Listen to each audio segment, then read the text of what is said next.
Kanakapura rural education society ವತಿಯಿಂದ ಆರ್ಯ ಸಂಸ್ಥೆಯ ಸಂಸ್ಥಾಪಕರಾದ ಪೂಜ್ಯ ಶ್ರೀ ಎಸ್ ಕರಿಯಪ್ಪನವರ 125ನೇ ಜನ್ಮದಿನೋತ್ಸವ ಮತ್ತು 45ನೇ ಪುಣ್ಯಸ್ಮರಣೆ ಕಾರ್ಯಕ್ರಮವನ್ನು ರೂರಲ್ ಕಾಲೇಜು ಆವರಣದಲ್ಲಿ ಆಚರಿಸಲಾಯಿತು. ಕರಿಯಪ್ಪನವರ ಭಾವಚಿತ್ರವನ್ನು ಬೆಳ್ಳಿ ರಥದಲ್ಲಿ ಮೆರವಣಿಗೆ ಮಾಡಲಾಯಿತು. ಮೆರವಣಿಗೆಯು ಹಳ್ಳಿಕಾರ್ ತಳಿಗಳು, ಸ್ತಬ್ಧಚಿತ್ರಗಳು, ಕಲಾ ತಂಡಗಳೊಂದಿಗೆ ಸಾಗಿ ಎಲ್ಲರ ಗಮನ ಸೆಳೆಯಿತು. ಡಿಸಿಎಂ ಡಿ.ಕೆ. ಶಿವಕುಮಾರ್ ಅವರು ಕರಿಯಪ್ಪನವರ ಸಮಾಧಿಗೆ ಮತ್ತು ಪುತ್ಥಳಿಗೆ ಪುಷ್ಪಮಾಲಿಕೆ ಹಾಕಿ ನಮನ ಸಲ್ಲಿಸಿದರು. ನಂತರ ವಾಣಿಜ್ಯ ಸಂಕೀರ್ಣವನ್ನು ಉದ್ಘಾಟಿಸಿದರು. ಕಾರ್ಯಕ್ರಮ ಉದ್ದೇಶಿಸಿ ಮಾತನಾಡಿದ ಡಿಸಿಎಂ ಡಿ.ಕೆ. ಶಿವಕುಮಾರ್, ಕರಿಯಪ್ಪನವರನ್ನು ನಾವು ಇಂದು ಸ್ಮರಿಸುತ್ತೇವೆ ಎಂದರೆ ಅದಕ್ಕೆ ಕಾರಣ ಅವರು ಮಾಡಿದಂತಹ ಸೇವೆ, ತ್ಯಾಗ, ಪುಣ್ಯದ ಕೆಲಸಗಳು. ಅಂದಿನ ಕಾಲಕ್ಕೆ ಅವರು ಪದವೀಧರರಾಗಿದ್ದು ತಮಗೆ ಸಿಕ್ಕ ಅವಕಾಶಗಳನ್ನು ತಿರಸ್ಕರಿಸಿ ತಮ್ಮ ಇಡೀ ಜೀವನವನ್ನೇ ಶಿಕ್ಷಣ ಸಂಸ್ಥೆಗಾಗಿ ಮುಡುಪಾಗಿಟ್ಟು ಪುಣ್ಯದ ಕೆಲಸ ಮಾಡಿ ಹೋಗಿದ್ದಾರೆ. ಆದರೆ ಶಿಕ್ಷಣ ಸಂಸ್ಥೆಯ ಮೂಲಕ ಜೀವಂತವಾಗಿದ್ದಾರೆ. ಎಷ್ಟೇ ವರ್ಷ ಹೋದರೂ ನಾವು ಅವರನ್ನು ನೆನೆಯುತ್ತಲೇ ಇರುತ್ತೇವೆ. ಅಲ್ಲದೆ ಶಿಕ್ಷಣ ಸಂಸ್ಥೆಗೆ ಈ ಜಾಗವನ್ನು ನೀಡಿರುವ ಸುಬ್ಬುರಾವ್ ಮತ್ತು ರಂಗೇಗೌಡರ ಕುಟುಂಬದ ಸಹಕಾರ ಅತ್ಯಮೂಲ್ಯವಾದದ್ದು. ಇತಿಹಾಸದಲ್ಲಿ ಈ ಕುಟುಂಬಗಳ ಹೆಸರು ಚಿರಸ್ಥಾಯಿಯಾಗಿ ಉಳಿಯುತ್ತದೆ ಎಂದರು. ನಂತರ ಸಂಸದರಾದ ಡಾಕ್ಟರ್ ಸಿ.ಎನ್. ಮಂಜುನಾಥ್ರವರು ಮಾತನಾಡಿ, ದೇವರೇ ಬಂದು ಎಲ್ಲವನ್ನೂ ಮಾಡಲು ಸಾಧ್ಯವಿಲ್ಲ. ಅದಕ್ಕಾಗಿ ಶುದ್ಧ ವ್ಯಕ್ತಿತ್ವವುಳ್ಳ, ಮಾನವೀಯ ಮೌಲ್ಯವುಳ್ಳ ಕರಿಯಪ್ಪನವರಂತಹ ವ್ಯಕ್ತಿಗಳನ್ನು ಭೂಮಿಗೆ ಕಳಿಸಿ ಅವರ ಮೂಲಕ ಇಂತಹ ಸತ್ಕಾರ್ಯಗಳನ್ನು ಮಾಡಿಸುತ್ತಾನೆ. ಗುಡಿಸಿಲಿನಲ್ಲಿ ಪ್ರಾರಂಭಿಸಿದ ಶಿಕ್ಷಣ ಸಂಸ್ಥೆ ಇಂದು ಬೃಹದಾಕಾರವಾಗಿ ಆಲದ ಮರದ ರೀತಿಯಲ್ಲಿ ಬೆಳೆದಿದೆ.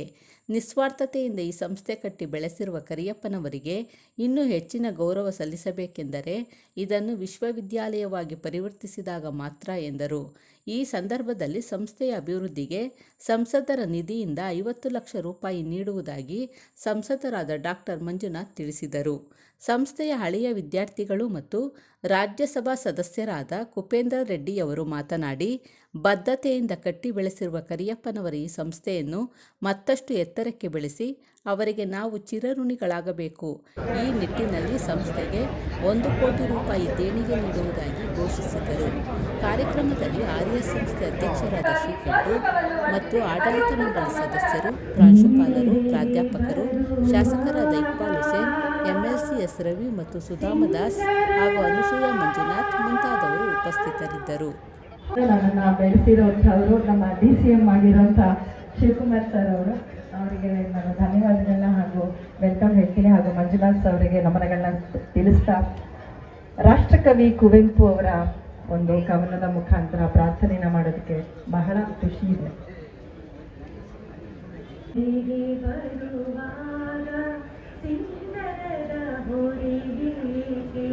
ಸಡಗರ ಮಾತುಗಳ ದಿಂಚರಿಗೆ ನಿನ್ನ ಮುಂದಿರುವಾಗ ಮಂತ್ರಗಳ ಮೊರೆಗೆ, ನಿನ್ನ ಮುಂದಿರುವಾಗ ಮಂತ್ರಗಳ ಮೊರೆಗೆ, ಸಂಪ್ರದಾಯದ ಮರುಳು ನಚ್ಚಿಗೆ ನಿನ್ನೆಡೆಗೆ ಬರುವಾಗ ಸಿಂಗರದ ಹೊರೆಗೆ,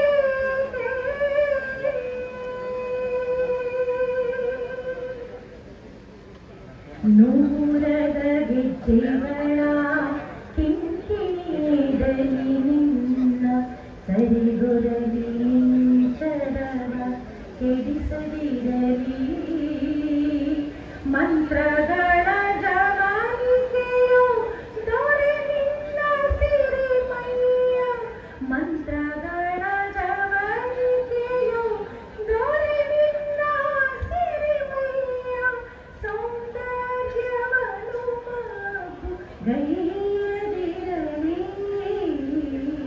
ನಿನ್ನೆಡೆಗೆ ಬರುವಾಗ ಸಿಂಗರದ ಹೊರೆಗೆ, ನಗ್ನತೆಗೆ ನಾಚದೆ ಸಿರಿತೆಗಳ ತೆಕ್ಕ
ಈಗ ವೇದಿಕೆಯ ಮೇಲೆ ಪೂಜ್ಯ ಶ್ರೀ ಎಸ್ ಕರಿಯಪ್ಪನವರ ಸ್ಮರಣಗೀತೆ ಮತ್ತು ನಾಡಗೀತೆಯನ್ನು ಪ್ರಸ್ತುತ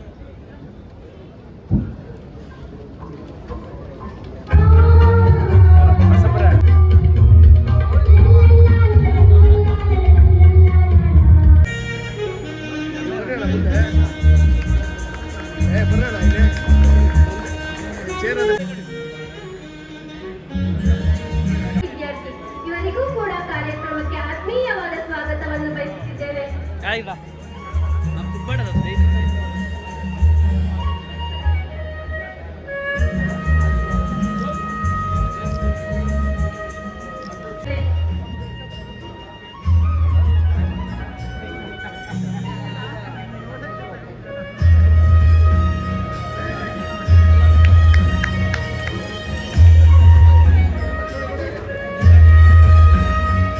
ಸ್ವಾಗತವನ್ನು ಬಯಸುತ್ತಿದ್ದೇನೆ.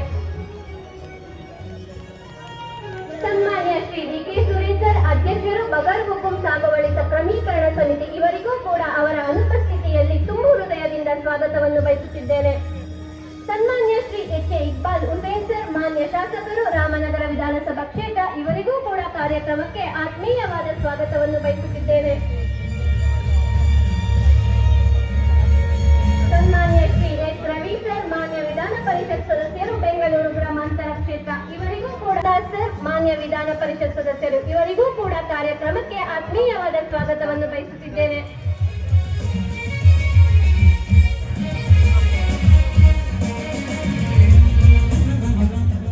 ಸಮಿತಿ ಕಾರ್ಯಕಾರಿಗಳಾದ ಪ್ರೊಫೆಸರ್ ರಂಗನಾಯಕಮ್ಮ, ಉಪಾಧ್ಯಕ್ಷರು, the rural education society Kanakapura, ಇವರಿಗೂ ಕೂಡ ಕಾರ್ಯಕ್ರಮಕ್ಕೆ ಆತ್ಮೀಯವಾದ ಸ್ವಾಗತವನ್ನು ಬಯಸುತ್ತಿದ್ದೇನೆ. ಆಫೀಸರ್ ಕಾರ್ಯದರ್ಶಿ, the rural education society Kanakapura, ಇವರಿಗೂ ಕೂಡ ಕಾರ್ಯಕ್ರಮಕ್ಕೆ ಆತ್ಮೀಯವಾದ ಸ್ವಾಗತವನ್ನು ಬಯಸುತ್ತಿದ್ದೇನೆ. Shri S C Manjunath sir, ಖಜಾಂಚಿ, the rural education society Kanakapura, ಇವರಿಗೂ ಕೂಡ ಕಾರ್ಯಕ್ರಮಕ್ಕೆ ಆತ್ಮೀಯವಾದ ಸ್ವಾಗತವನ್ನು ಬಯಸುತ್ತಿದ್ದೇನೆ. ಶ್ರೀ ಸೂರ್ಯನಾರಾಯಣ ಗೌಡ ಸರ್, ಜಂಟಿ ಕಾರ್ಯದರ್ಶಿ, the rural education society, Shri K B Nagaraju sir, ನಿರ್ದೇಶಕರು, the rural education society Kanakapura, ಇವರಿಗೂ ಕೂಡ ಕಾರ್ಯಕ್ರಮಕ್ಕೆ ಆತ್ಮೀಯವಾದ ಸ್ವಾಗತವನ್ನು ಬಯಸುತ್ತಿದ್ದೇನೆ. ಡಾಕ್ಟರ್ ಗವಿಗೌಡ ಸರ್, ನಿರ್ದೇಶಕರು, the rural education society Kanakapura, ಇವರಿಗೂ ಕೂಡ ಕಾರ್ಯಕ್ರಮಕ್ಕೆ ಆತ್ಮೀಯವಾದ ಸ್ವಾಗತವನ್ನು ಬಯಸುತ್ತಿದ್ದೇನೆ.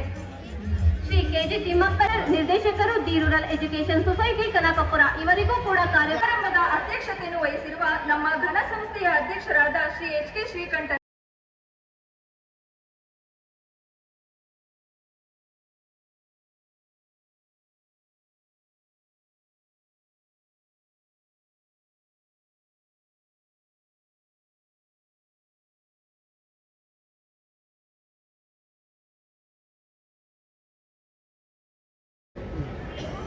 ನನಗೆ ಬಹಳ ಸಂತೋಷ. ನವಮಿಯಂದೇ ಹುಟ್ಟಿ ಶ್ರೀರಾಮನವಮಿಯಂದೇ 80 ವರ್ಷಕ್ಕೆ ಸ್ವರ್ಗಸ್ಥರಾದರು. ಮತ್ತು ಇವತ್ತು 125ನೇ ವರ್ಷ. ಇವತ್ತು ಶ್ರೀರಾಮನವಮಿ. ಅದನ್ನು ಗುರುತಿಸಿ ಇವತ್ತು ದಿನ ಈ ಫಂಕ್ಷನ್ ಅನ್ನು 125ನೇ ವರ್ಷದ ಒಂದು ಫಂಕ್ಷನ್ ಅಲ್ಲಿ ಇಟ್ಕೊಂಡಿದ್ದಾರೆ. ಈ ಸಂಸ್ಥೆ ನನಗೆ ಗೊತ್ತಿರುವ ಹಾಗೆ ಈಗಾಗಲೇ 60, 75, 85 ವರ್ಷಗಳಿಗಿಂತ ಹೆಚ್ಚಿಗೆ ಕೆಲಸ ಮಕ್ಕಳು ಓದಿದ್ದಾರೆ. ಇಲ್ಲಿ ಪಕ್ಕದಲ್ಲೇ ಇರ್ತಕ್ಕಂಥ ಒಂದು KLE ನಮ್ಮ ರಾಜ್ಯದಲ್ಲಿ ಇದೇ ಟೈಮಲ್ಲಿ ಇನ್ನೊಂದು 10 ವರ್ಷ ಹಿಂದೆ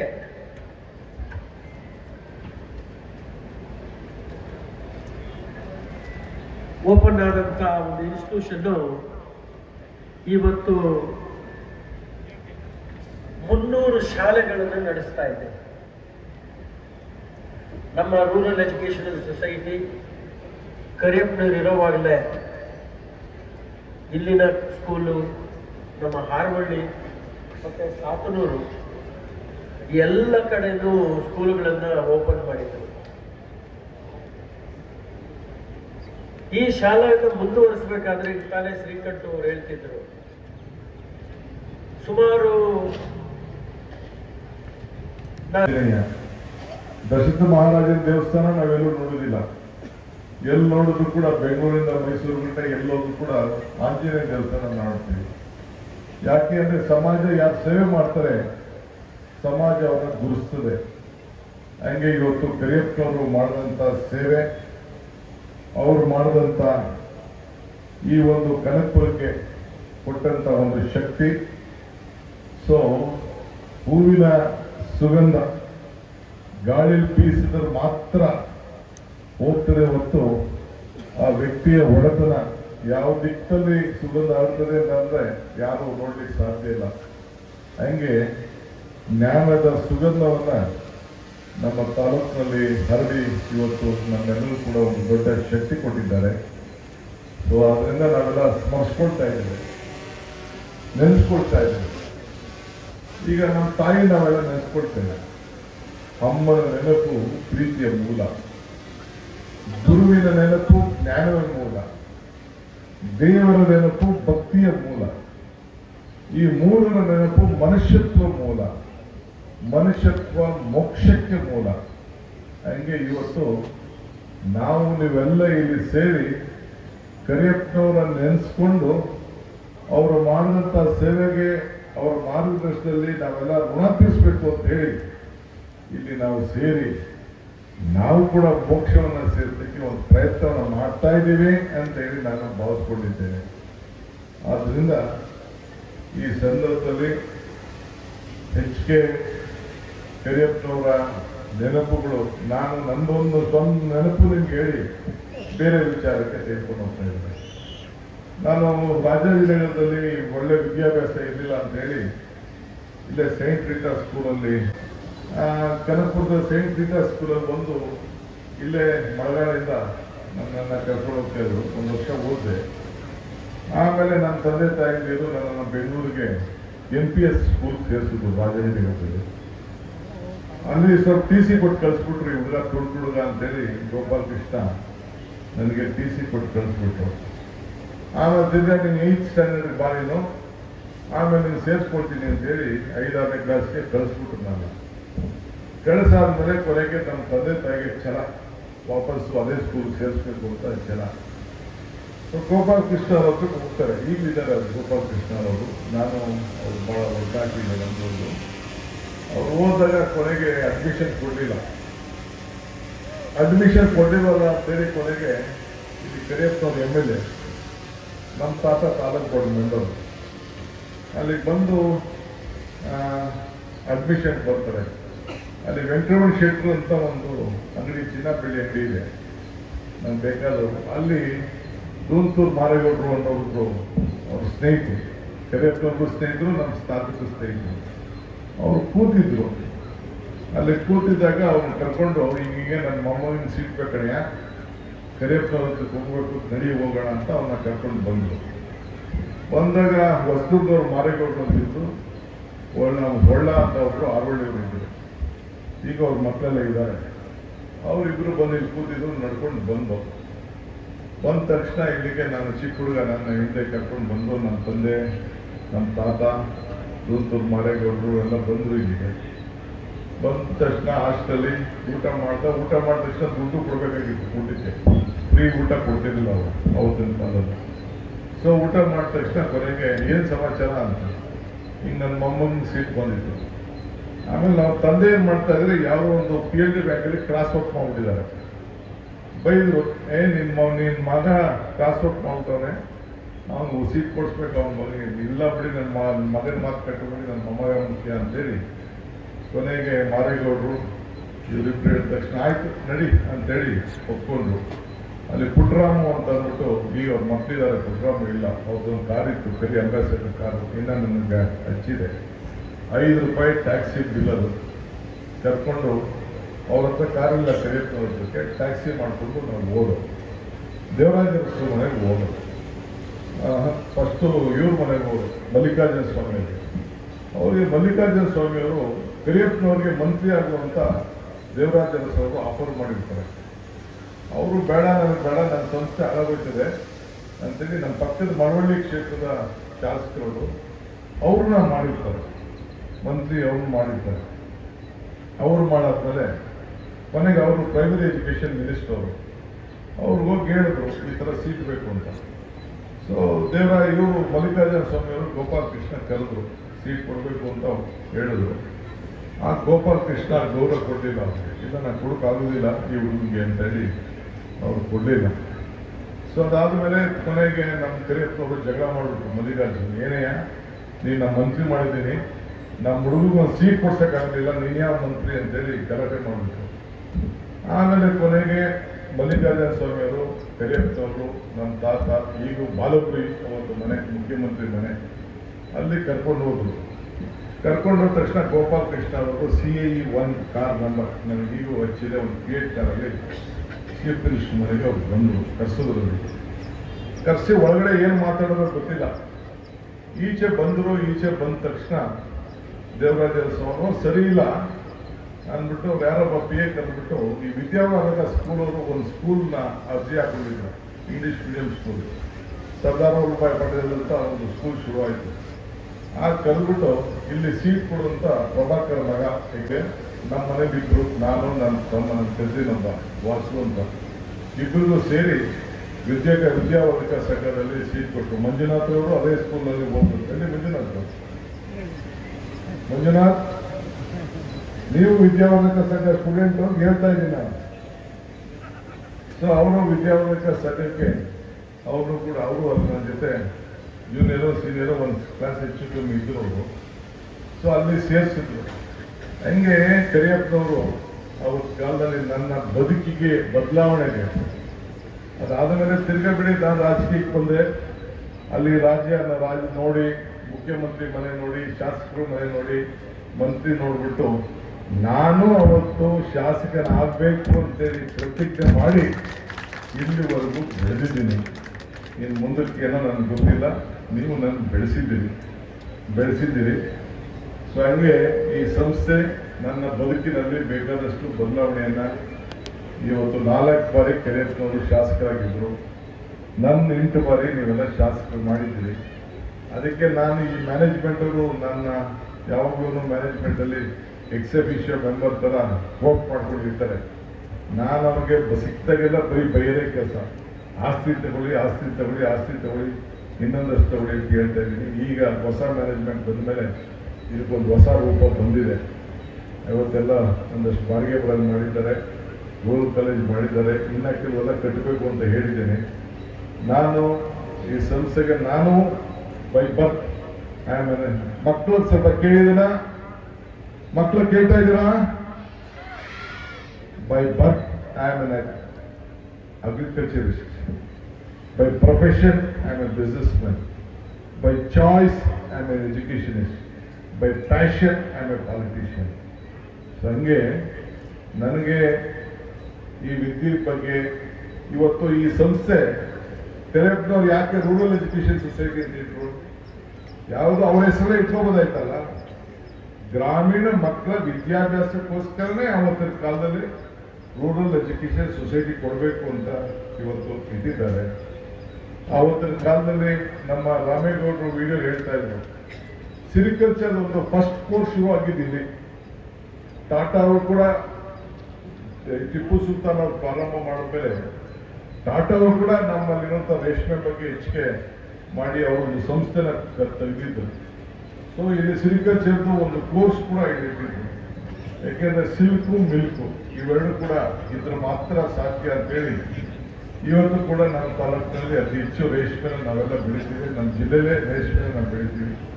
ಮುಂದಕ್ಕೂ ಕೂಡ ಬಹುಶಃ ಆ ಸಿಲ್ಕ್ನಲ್ಲಿ ಇವತ್ತು ಒಳ್ಳೆ ಬೆಲೆ ಇವತ್ತಿದೆ. ಯಾವಾಗ ಚೈನಾ ಎಕ್ಸ್ಪೋರ್ಟು ಇಂಪೋರ್ಟು ಸ್ವಲ್ಪ ಹೆಚ್ಚು ಕಮ್ಮಿ ಆಯ್ತೋ, ಇವತ್ತೆಲ್ಲ 400ರಿಂದ 500, 800ವರೆಗೂ ಮನೆ ಹೋಗಿದೆ ಅಂತ ಹೇಳಿ ಕೆಲವರು ತಿಳಿಸ್ತಾ ಇದ್ರು. ಸೊ ಹಂಗೆ ಹೈನುಗಾರಿಕೆ ಒಂದ್ ಕಡೆ, ಸಿರಿಕಲ್ಚರು ಒಂದ್ ಕಡೆ. ಯಾಕೆ ಇವತ್ತು ನಾವು ಅಗ್ರಿಕಲ್ಚರ್ ಕಾಲೇಜ್ನ ಪ್ರಾರಂಭ ಮಾಡಿಸ್ತೀವಿ ಅಂತಂದ್ರೆ, ಬರೀ ಉದ್ಯೋಗದ ಬಗ್ಗೆ ನೀವು ನಂಬ್ಕೊಂಡಿರಬಾರ್ದು. 100 ಜನಕ್ಕೆ ಉದ್ಯೋಗ ಕೊಡುವಂತ ವಿಚಾರನ ತಾವು ಆಲೋಚನೆ ಮಾಡಬೇಕು. ಅದಕ್ಕೆ ಈ ಅಗ್ರಿಕಲ್ಚರ್ ಕಾಲೇಜಿಂದ ಈಗ ಶ್ರೀಕಂಠ ಅಗ್ರಿಕಲ್ಚರ್ ಕಾಲೇಜ್ ಓದಿ ಅವರು ಮಾಡಿದ್ದಾರೆ. ಅವ್ರಿಗೆ ಬರೀ ಊರಲ್ಲಿ ವ್ಯವಸಾಯ ಮಾಡ್ತಾ ಇಲ್ಲ, ಹಾರ್ಟಿಕಲ್ಚರು, ಫ್ಲಾರಿಕಲ್ಚರು, ಅಗ್ರಿಕಲ್ಚರು 3 ಕೂಡ ಮಾಡ್ತಾ ಇದ್ದಾರೆ. ಸಿಲ್ಕಲ್ಚರ್ ಮಾಡ್ತಾ ಇದ್ರು. ಹಂಗೆ ಸಿಲ್ಕು ಮಿಲ್ಕು ಇದ್ರ ಜೊತೆಗೆ ಆರ್ಟಿಕಲ್ಚರು ಇವೆಲ್ಲ ಕೂಡ, ಅನಿಮಲ್ ಹಸ್ಬೆಂಡ್ರಿ ಇವೆಲ್ಲ ಕೂಡ ಮಾಡಲಿಕ್ಕೆ ಈ ಸಂಸ್ಥೆಯಿಂದ ಅವಕಾಶ ಇದೆ. ಆ ದೃಷ್ಟಿಯಿಂದನೇ ಆ ಜಾಗ ಹಾಳಾಗಬಾರ್ದು, ಬರೀ ಫಾರ್ಮ್ ಆಗಿ ಉಳ್ಕೋಬಾರ್ದು ಅನ್ನೋ ದೃಷ್ಟಿಯಿಂದ ಅವರಿಗೆ ಮಾರ್ಗದರ್ಶನವನ್ನು ಕೊಟ್ಟು ಆ ಕೆಲಸವನ್ನು ಮಾಡಿಸಿದ್ದೇನೆ. ಒಂದು ವಿದ್ಯಾರ್ಥಿಗಳಿಗೆ ನಿಮ್ಗೆ ನಾನು ಹೇಳೋದಿಷ್ಟೇ, ಮೊಹಮ್ಮದ್ ಯೂನಿಸ್ ಈಗ ಬಾಂಗ್ಲಾದೇಶದ ಪ್ರಧಾನಮಂತ್ರಿಗಳು, ಅವರು ನೋಬೆಲ್ ಪ್ರಶಸ್ತಿ ಪಡ್ಕೊಂಡಿದ್ದಾರೆ. ನೋಬೆಲ್ ಪ್ರಶಸ್ತಿ ಪಡೆದಾಗ ನಾನು ಹಿಂದೆ ರಾಮನಗರದಲ್ಲಿ ಯಾವುದೋ ಇಂಜಿನಿಯರಿಂಗ್ ಕಾಲೇಜು, ನಾನು ಜ್ಞಾನ ವಿಕಾಸ ಸಂಸ್ಥೆಯಲ್ಲಿ ಅಲ್ಲಿ ಸ್ವಲ್ಪ ಸಹಕಾರ ಕೊಟ್ಟಿದ್ದೀನಿ. ಅಲ್ಲಿ ಹೋಗ್ತಾ ಇದೆ, ಅವತ್ತು ಪೇಪರಲ್ಲಿ ಕೇಳ್ತಾರೆ, ಪೇಪರ್ ನೋಡಿದೆ ನಾನು ರೆಕಾರ್ಡಲ್ಲಿ, ಏನ್ ಹೇಳ್ತೀರಿ ನಿಮ್ಗೆ ಈ ನೋಬೆಲ್ ಪ್ರಶಸ್ತಿ ಬಂದದಕ್ಕೆ ಅಂತ. ಅವರು ಕರಾವಳಿ ಪ್ರದೇಶದವರು, ಅಲ್ಲೆಲ್ಲ ಫಿಶರ್ಮೆನ್ಸು ಮಾಡಿ ಬಹುಶಃ ಎಲ್ಲ ಈ ಸೆಲ್ಫ್ ಹೆಲ್ಪ್ ಗ್ರೂಪ್ನಲ್ಲಿ ಅವ್ರಿಗೆ ನೋಬೆಲ್ ಪ್ರಶಸ್ತಿ ಬರ್ತದೆ. ಈ ಶ್ರೀಶಕ್ತಿ ಸಂಘ, ಸ್ವಸಹಾಯ ಸಂಘ ಇವೆಲ್ಲ ಇದೆಯಲ್ಲ, ಆ ದೃಷ್ಟಿಯಿಂದ ಅವ್ರು ಬರ್ತಾರೆ. ಅದಕ್ಕೆ ಕೇಳಿದಾಗ ಅವ್ರು ಏನ್ ಹೇಳ್ತಾರೆ, if you feed a fish, ಕೇಳಿ ಮಕ್ಕಳ ಸ್ವಲ್ಪ ಕೇಳ್ತಾ ಇದ್ದೀರಾ, ಮೊಹಮ್ಮದ್ ಯೂನಿಸ್ ಬಾಂಗ್ಲಾದೇಶದ ಪ್ರಧಾನಮಂತ್ರಿ, ಈ ಪ್ರೆಸಿಡೆಂಟ್ ಅವ್ರು ಕೇಳಿದಾಗ ನಿಮ್ಗೆ ನೋಬೆಲ್ ಪ್ರಶಸ್ತಿ ಸಿಕ್ತು ಅಂತ ಕೇಳಿದಾಗ ಅವ್ರು ಮಾತು ಹೇಳ್ತಾರೆ, if you feed a fish it is for a day, if you teaching fishing it is for a life ಅಂತ. ಅಂದ್ರೆ ಒಬ್ಬಂಗೆ ಯಾರೋ ಒಂದು ಮೀನನ್ನ ಹಿಡಿದು ಕೊಟ್ರೆ ಒಂದು ಹೊತ್ತಿಗಾಗ್ತದೆ, ಆ ಮೀನು ಹಿಡಿಯುವಂತ ಕಲೆಗಾರಿಕೆಯನ್ನು ಕಳಿಸಿದ್ರೆ ಇಡೀ ಜೀವನ ಆಗ್ತದೆ ಅಂತ. ನಾನು ಯಾಕೆ ನಿಮ್ಗೆ ಹೇಳ್ತಾ ಇದ್ದೀನಿ ಅಂದ್ರೆ, ನೀವು ಬರೀ ಎಲ್ಲೋ ಉದ್ಯೋಗಕ್ಕೆ ಮಾತ್ರ ನೀವು ಯೋಚನೆ ಮಾಡಬಾರ್ದು. ನೂರಾರು ಜನಕ್ಕೆ ಉದ್ಯೋಗ ಕೊಡುವಂತ ಚಿಂತನೆ, ನೀವು ಉದ್ಯಮಿಗಳಾಗಿ ನೀವು ಬೆಳಿಬೇಕು. ಆಗ ಮಾತ್ರ ನಿಮ್ಮ ಲೈಫಲ್ಲಿ ಸಕ್ಸಸ್ಫುಲ್ ಸ್ಟೋರಿ ಆಗ್ತದೆ ಅನ್ನೋದನ್ನ ನಾನು ಈ ಸಂದರ್ಭದಲ್ಲಿ ನಿಮ್ಗೆ ಹೇಳಲಿಕ್ಕೆ ನಾನು ಬಯಸ್ತಾ ಇದ್ದೇನೆ. ಕರಿಯಪ್ಪನವರು ಯಾಕೆ ಆಯ್ಕೆ ಮಾಡಿದ್ರು, ಶ್ರೀಕಂಠವರು ಹೇಳಿದ್ರು, ವಿದ್ಯೆ ನೃಪನ್ ರಪ ಹಪ ಹರಿಸದ, ಇದು ಕೇಳ್ಕೊಳ್ಳಿ, ನೃಪನ್ ರಪ ಹಪ ಹರಿಸದ, ದಾಯಾದಿ ತಕ್ಕಿಸದ, ಅಗ್ನಿಯಲ್ಲಿ ಸುಡದ, ನೀರಿನಲ್ಲಿ ನೆನೆಯದ, ಗುಪ್ತ ನಿಧಿ ಒಂದೇ ವಿದ್ಯೆ. ಆದ್ರಿಂದ ಕರಿಯಪ್ಪನವರು ಆವತ್ತಿನ ಕಾಲದಲ್ಲಿ ಯಾವ ರಾಜನೂ ಒಪ್ಕೊಂಡು ಹೋಗಕ್ಕಾಗಲ್ಲ, ಯಾವ ದಾಯಾದಿನೂ ಕಿತ್ಕೊಳಕ್ಕಾಗಲ್ಲ, ಅಗ್ನಿಯಲ್ಲಿ ಸುಡಕ್ಕಾಗಲ್ಲ, ನೀರಲ್ಲಿ ನೆನೆಸಕ್ಕಾಗಲ್ಲ. ಆ ಗುಪ್ತ ನಿಧಿ ಒಂದೇ ವಿದ್ಯೆ ನನ್ನ ಈ ತಾಲೂಕಿನ ಮಕ್ಕಳಿಗೆ, ಗ್ರಾಮೀಣ ಪ್ರದೇಶದ ಮಕ್ಕಳಿಗೆ ಈ ಗುಪ್ತ ನಿಧಿ ವಿದ್ಯೆಯನ್ನು ಮಾತ್ರ ಕಲಿಸಿದ್ರೆ ಈ ತಾಲೂಕು ಅನುಕೂಲ ಆಗ್ತದೆ ಅಂತೇಳಿ ಆವತ್ತಿನ ಕಾಲದಲ್ಲಿ ತೀರ್ಮಾನ ಮಾಡೋದಕ್ಕೆ ಇವತ್ತು ನಮ್ಮ ತಾಲೂಕಲ್ಲಿ ನೂರಾರು ಜನ, ಸಾವಿರಾರು ಜನ ಇವತ್ತು ಒಳ್ಳೊಳ್ಳೆ ಸಂಸ್ಥೆಗಳ ಕೆಲಸ ಮಾಡಿ ಶಕ್ತಿಯಾಗಿ, ಕುಬಲ್ ರೆಡ್ಡಿ ಅಂತವರು, ಬೇರೆ ಬೇರೆ ಎಲ್ಲ ವೇದಿಕೆ ಇರೋರು ಎಲ್ಲ ಕೂಡ ವಿದೇಶದಲ್ಲೆಲ್ಲ ಇವತ್ತು ಕೆಲಸ ಮಾಡಿ ಬಹಳ ದೊಡ್ಡ ಶ್ರೀಮಂತರಾಗಿ, ಜ್ಞಾನವಂತರಾಗಿ, ಇವತ್ತು ದೊಡ್ಡ ದಾನಿಗಳಾಗಿ ಇವತ್ತು ಕೆಲಸವನ್ನು ಮಾಡ್ಕೊಂಡು ಬರ್ತಾ ಇದ್ದಾರೆ. ಆದ್ರಿಂದ ಈ ಸಂದರ್ಭದಲ್ಲಿ ತಮ್ಗೆ ಹೇಳೋದಿಷ್ಟೇ, ನಾನು ನೀವೆಲ್ಲ ಕೂಡ ಲಕ್ಷಾಂತರ ಜನಕ್ಕೆ ಇವತ್ತು ಕರಿಯಪ್ಪನವರು ನೀಡಿದಂತ ಒಬ್ಬ ಸರಸ್ವತಿ ಪುತ್ರ ಅಂತ ಹೇಳಲಿಕ್ಕೆ ನನಗೆ ಬಹಳ ಸಂತೋಷ ಆಗ್ತದೆ. ಬೆಂಗಳೂರಿನಲ್ಲಿ ವಿದ್ಯಾಭ್ಯಾಸ ಮಾಡೋದು ದೊಡ್ಡದಲ್ಲ. ಇವತ್ತು ನಮ್ಮ ತಾಲೂಕು ಕನಕಪುರ ತಾಲೂಕು ಕರಿಯಪ್ಪನವರು, ನಾವೆಲ್ಲ ಈಗ ರಾಮನಗರ ಜಿಲ್ಲೆ ಅಂತ ಕರಿತೀವಿ. ಇದೇ ಜಿಲ್ಲೆಯಲ್ಲಿ ಕರಿಯಪ್ಪನವರು, ಇದೇ ಜಿಲ್ಲೆಯಲ್ಲಿ ಡಾಕ್ಟರ್ ಶಿವಕುಮಾರ್ ಸ್ವಾಮಿಗಳು, ಇದೇ ಜಿಲ್ಲೆಯಲ್ಲಿ ಬಾಲಗಂಗಾಧರ ಸ್ವಾಮಿಗಳು ಹುಟ್ಟಿದ್ರು, ಇದೇ ಜಿಲ್ಲೆಯಲ್ಲಿ ನಮ್ಮ ಚನ್ನಪಟ್ಟಣದ ಎಂ.ವಿ. ವೆಂಕಟಪ್ಪನವರು, ಅವರು ಕಾಂಗ್ರೆಸ್ ಪಕ್ಷದ ಅಧ್ಯಕ್ಷರಾಗಿ ಎಜುಕೇಶನ್ ಮಿನಿಸ್ಟರ್ ಆಗಿದ್ದರು. ಇವೆಲ್ಲ ಕೂಡ ಈ ಒಂದು ಎಜುಕೇಶನ್ ವಿಚಾರದಲ್ಲಿ ದೊಡ್ಡ ರೆವಲ್ಯೂಷನ್. ಈಗ ಶಿವಕುಮಾರ್ ಸ್ವಾಮಿಗಳಾಗಲಿ, ಬಾಲಗಂಗಾಧರ ಸ್ವಾಮಿಗಳಾಗಲಿ, ಅವರು ಮಠಾಧಿಪತಿಗಳು ಆದರೂ ಕೂಡ ಎಜುಕೇಶನ್ ಕೊಟ್ಟಂತ ಅಕ್ಷರ ದಾಸೋಹ, ಅನ್ನ ದಾಸೋಹ ಇದರಲ್ಲೆಲ್ಲ ಅತಿ ಹೆಚ್ಚು ಹೆಸರನ್ನ ಪಡ್ಕೊಂಡು ಬಂದಂಥವ್ರು. ಸೊ ಹಂಗೆ ಈಗ ಹೇಳ್ದಂಗೆ ಇವತ್ತು ಇಲ್ಲಿ ಬರ್ತಾ ಇರೋಂಥ ಯೂನಿವರ್ಸಿಟಿಗಳು, ಮೆಡಿಕಲ್ ಕಾಲೇಜ್ಗಳು ಇವೆಲ್ಲ ನೋಡಿದ್ರೆ ಈ ಭೂಮಿಲಿ ಒಂದು ದೊಡ್ಡ ಶಕ್ತಿ ಇದೆ. ಸೊ ಆದ್ರಿಂದ ನೀವೆಲ್ಲ ಕೂಡ ಬೆಂಗಳೂರು ನಗರ ಜಿಲ್ಲೆಯವರು, ಬೆಂಗಳೂರು ಜಿಲ್ಲೆಯಿಂದ ಸಂಗಮದ ಗಂಟ, ಮೇಕೆದಾಟು ಗಂಟ, ಆ ಕಡೆ ಮಳವಳ್ಳಿ ಬಾರ್ಡರ್ ಗಂಟ, ಮದ್ದೂರು ಬಾರ್ಡರ್ ಗಂಟ, ಕುಣಗಲ್ ಬಾರ್ಡರ್ ಗಂಟ, ತುಮಕೂರು ಬಾರ್ಡರ್ ಗಂಟ ನಾವೆಲ್ಲ ಬೆಂಗಳೂರು ಜಿಲ್ಲೆ, ಹೊಸಕೋಟೆ ಎಲ್ಲ ಬೆಂಗಳೂರು ಜಿಲ್ಲೆ. ಆಮೇಲೆ ಆಡಳಿತ ದೃಷ್ಟಿಯಿಂದ ಎಲ್ಲ ಬೇರೆ ಬೇರೆ ಎಲ್ಲ ಭಾಗ ಎಲ್ಲ ಕೂಡ ಇವತ್ತು ಆಗಿದೆ. ಆದ್ರಿಂದ ಇವತ್ತು ತಮ್ಗೆ ನಾನು ಹೇಳೋದಿಷ್ಟೇ, ಇವತ್ತು ಅನೇಕರು ನಾವೆಲ್ಲ ರಾಜಕಾರಣಿಗಳು ದೊಡ್ಡ ಯುದ್ಧ ನಡೆಸ್ತೀವಿ. ಯುದ್ಧ ಅಲ್ಲ ಮುಖ್ಯ, ಯುದ್ಧವನ್ನ ಗೆಲ್ಲೋನು ವೀರ ಅಲ್ಲ, ಜನರ ಮನಸ್ಸನ್ನ ಗೆಲ್ಲೋನು ನಿಜವಾದ ವೀರ ಅಂತೇಳಿ ನಾನು ಭಾವಿಸ್ಕೊಂಡಿದ್ದೇನೆ. ಹಂಗೆ ನಿಮ್ಮ ಜನರ ಹೃದಯವನ್ನು ನಾವೆಲ್ಲ ಗೆಲ್ಲಬೇಕು. ಜನರಲ್ಲಿ ಲಕ್ಷಾಂತರ ಜನ ಇವತ್ತು ಜನರ ಸೇವೆಯನ್ನು ಮಾಡಿಕೊಂಡು ವಿವಿಧ ರೀತಿಯಲ್ಲಿ ಬರ್ಕೊಂಡು ಬಂದಿದ್ದಾರೆ. ಇವತ್ತು ಏಪ್ರಿಲ್ 1ನೇ ತಾರೀಕು ಮೊನ್ನೆ ತಾನೇ ನಾನು ಶಿವಕುಮಾರ ಸ್ವಾಮಿಗಳ ಜನ್ಮ 118ನೇ ಜನ್ಮದಿನಕ್ಕೆ ಹೋಗಿದ್ದೆ. 125 ಕರಿಯಪ್ಪನವರ ಜನ್ಮದಿನದಲ್ಲಿ ಪಾಲ್ಗೊಂಡಿದ್ದೇನೆ. ಸೊ ಹಂಗೆ ಇವತ್ತು ನಾವೆಲ್ಲ ಪುಣ್ಯನ ನಾವು ಸ್ಮರಿಸ್ಕೊಳ್ತೇವೆ. ಭೀಷ್ಮ ಒಂದ್ ಕಡೆ ಒಂದು ಮಾತು ಹೇಳ್ತಾನೆ, ಋಣೈ ಚತುರ್ಭಿ ಸಂಯುಕ್ತ ಜಾಯಂತೆ ಮಾನವ ಭೂಯಿ ಇದು ದೇವರ್ಷಿ ಮನೆ ಜೈ ತೇಜ್ಯಂ ತೇಜಸ್ಥ ಧರ್ಮಕ. ಅಂದ್ರೆ ಮನುಷ್ಯ ಹುಟ್ಟುವಾಗ 4 ಋಣದಿಂದ ಒಂದು ಹುಟ್ಟಂತೆ. ಒಂದು ತಂದೆ ತಾಯಿ ಋಣ, ಒಂದು ದೇವರ ಋಣ, ಒಂದು ಗುರುವಿನ ಋಣ, ಒಂದು ಸಮಾಜದ ಋಣ. ಈ ಋಣವನ್ನು ತೀರಿಸ್ಬೇಕಾದ್ರೆ ಧರ್ಮದಿಂದ ತೀರಿಸ್ಬೇಕಾಗ್ತದೆ. ಹಂಗೆ ನಾವು ನೀವೆಲ್ಲ ಸೇರಿ ನಮ್ಮ ಬದುಕು ಯಾವುದು ಶಾಶ್ವತ ಅಲ್ಲ. ಕರಿಯಪ್ಪನವರು ಇವತ್ತು ಶಾಶ್ವತ ಅಲ್ಲ, ಶಿವಕುಮಾರ ಸ್ವಾಮಿಗಳು ಶಾಶ್ವತ ಅಲ್ಲ. ಇಲ್ಲ ಅಂತಂದ್ರೆ ನಮ್ಮ ಬಾಲಗಂಗಾಧರ ಸ್ವಾಮಿಜಿಯವರು ಕೂಡ ಶಾಶ್ವತ ಅಲ್ಲ. ದೇವರ ಸ್ವರೂಪದಲ್ಲಿದ್ದು ಕೂಡ ಶಾಶ್ವತ ಅಲ್ಲ. ಮನುಷ್ಯನ ಹುಟ್ಟು ಆಕಸ್ಮಿಕವಾದ್ದು, ಸಾವು ಅನಿವಾರ್ಯ, ಜನನ ಉಚಿತ, ಮರಣ ಖಚಿತ. ಈ ಹುಟ್ಟು ಸಾವಿನ ಮಧ್ಯದಲ್ಲಿ ನಾವು ಏನ್ ಮಾಡ್ತೀವಿ ಅಂತ ಬಹಳ ಮುಖ್ಯ. ಇವತ್ತು ನಾವು ಯಾಕೆ ಸುಬ್ರಾಯರ ಕುಟುಂಬವನ್ನ ಕರೆಸಿದ್ದೇವೆ ಅಂತಂದ್ರೆ ಅವ್ರು ಮಾಡಿದಂತ ದಾನ ಧರ್ಮ, ಅವ್ರು ಕೊಟ್ಟಂತ ಅವತ್ತಿನ ಕಾಲದಲ್ಲಿ ದಿಟ್ಟವಾದಂತ ಆಸ್ತಿ. ಇವತ್ತು ಈ ಆಸ್ತಿ ಉಳಿಸ್ಕೊಂಡಿದ್ರೆ 14 ಎಕರೆ ಎಷ್ಟು ಕೋಟಿ ಆಗೋದು, 106 ಕೋಟಿ ರೂಪಾಯಿ ಆಗೋದು. ಆವತ್ತು ಈ ಆಸ್ತಿಗಿನ್ನ ಈ ಮಕ್ಕಳು ಇಲ್ಲಿ ಬೆಳೆದು ಓದಿರೋರು ಎಷ್ಟು ಕೋಟಿ ರೂಪಾಯಿನ ಸಂಪಾದನೆ ಮಾಡಿ ಅದಕ್ಕೆ ಬೆಲೆ ಕಟ್ಟಲಿಕ್ಕೆ ಸಾಧ್ಯ ಇಲ್ಲ. ಅದನ್ನ ನಾನು ಹೇಳಿದ್ನಲ್ಲ, ಆ ನಿಧಿ, ಗುಪ್ತ ನಿಧಿ, ಆ ವಿದ್ಯೆಗೆ ದಾನ ಮಾಡಿದ್ರಲ್ಲ, ಅದು ಬಹಳ ದೊಡ್ಡ ಹೃದಯ ಶ್ರೀಮಂತಿಕೆ. ಸೊ ಅದರಿಂದ ಇವತ್ತು ತಾವೆಲ್ಲ ಕೂಡ ಸೇರಿದ್ದೀರಿ. ನೆಲ್ಸನ್ ಮಂಡೇಲಾ ಅವ್ರ ಕಡೆ ಒಂದು ಮಾತು ಹೇಳ್ತಾರೆ, ಶಿಕ್ಷಣ ಅದೊಂದು ಪ್ರಬಲವಾದಂಥ ಅಸ್ತ್ರ, the most powerful weapon which anyone can use ಅಂತ, which can change the world ಅಂತ ಹೇಳಿ. ಹಂಗೆ ಎಜುಕೇಶನ್. ನಾನು ಫೈನಲ್ ಇಯರ್ ಡಿಗ್ರಿ ಆದಾಗ ನನಗೆ ಟಿಕೆಟ್ ಸಿಕ್ಬಿಡ್ತು ಅಸೆಂಬ್ಲಿಗೆ. ದೇವೇಗೌಡರ ಮೇಲೆ ಅಸೆಂಬ್ಲಿಗೆ ನಿಂತಾಗ 85ರಲ್ಲಿ. ನಾನು ಗ್ರಾಜ್ಯುಯೇಟ್ ಆಗಲಿಲ್ಲ. ಎಲ್ಲೋ 47 ವಯಸ್ಸಿಗೆ ಓಪನ್ ಯೂನಿವರ್ಸಿಟಿ. ನನ್ನ ಮಕ್ಕಳು ಎಲ್ಲಿ ನೀ ಹಾಕೋದಿಲ್ಲಪ್ಪ, ನಾನು ಓದು ಅಂತ ಗಲಾಟೆ ಮಾಡ್ತೀನಿ ಅಂದ್ಬಿಟ್ಟು ನಾನು ಓಪನ್ ಯೂನಿವರ್ಸಿಟಿಲಿ ಎಕ್ಸಾಮ್ ಬರೆದ್ಬಿಟ್ಟು ಗ್ರಾಜ್ಯುಯೇಟ್ ಆದೆ. ಬಹುಶಃ ನಿಮ್ಗೆ ಹೇಳಬೇಕು ಅಂದರೆ, ನಾನು ಮೈಸೂರು ಯೂನಿವರ್ಸಿಟಿಲಿ ನಾನು ಗ್ರಾಜ್ಯುಯೇಷನ್ ಸರ್ಟಿಫಿಕೇಟ್ ತೆಗೆದುಕೊಂಡಾಗ, ನಾನು ಮಂತ್ರಿ ಆದಾಗ ಕೃಷ್ಣ ಅವ್ರ ಸಂಪುಟದಲ್ಲೋ ಬಂಗಾರಪ್ಪನವ್ರ ಸಂಪುಟದಲ್ಲೂ ಮಂತ್ರಿ ಆದಾಗ ಆಗ ನನಗೆ ಸಮಾಧಾನ ಆಗಿಲ್ಲ. ಒಬ್ಬ ನಾನು ಗ್ರಾಜ್ಯುಯೇಟ್ ಆದಾಗ ಆದಂಥ ಸಮಾಧಾನ, ಸಂತೋಷ ನನಗೆ ಅಷ್ಟಿಷ್ಟಲ್ಲ. ಹಂಗೆ ಎಜುಕೇಶನ್ ವಿತೌಟ್ ಎಜುಕೇಶನ್. ಅಸೆಂಬ್ಲಿ ನಿಂತ್ಕೊಂಡ್ರೆ ತೆಗೆದುಕೊಂಡು ನೋಡ್ತಿದ್ದ, ಮಾತುಗಳನ್ನ ಕೇಳಬೇಕಾದ್ರೆ ದೊಡ್ಡ ಘಟಾನುಘಟಿಗಳಿದ್ರು ಆಗೆಲ್ಲ. ಒಂದ್ ಕಡೆ ಬಂಗಾರಪ್ಪನವ್ರು ಇದ್ರು, ಒಂದ್ ಕಡೆ ಕಾಗೋಟಿ ಮೊತ್ತವ್ರು ಇದ್ರು, ಒಂದ್ ಕಡೆ ಕೆ ಶರಣ ಇದ್ರು, ಇನ್ನೊಂದ್ ಕಡೆ ದೇವೇಗೌಡರು ಇದ್ರು, ಇನ್ನೊಂದ್ ಕಡೆ ರಾಮಕೃಷ್ಣ ಇದ್ರು. ಎಲ್ಲ ಘಟಾನುಘಟಿಗಳಿದ್ರು.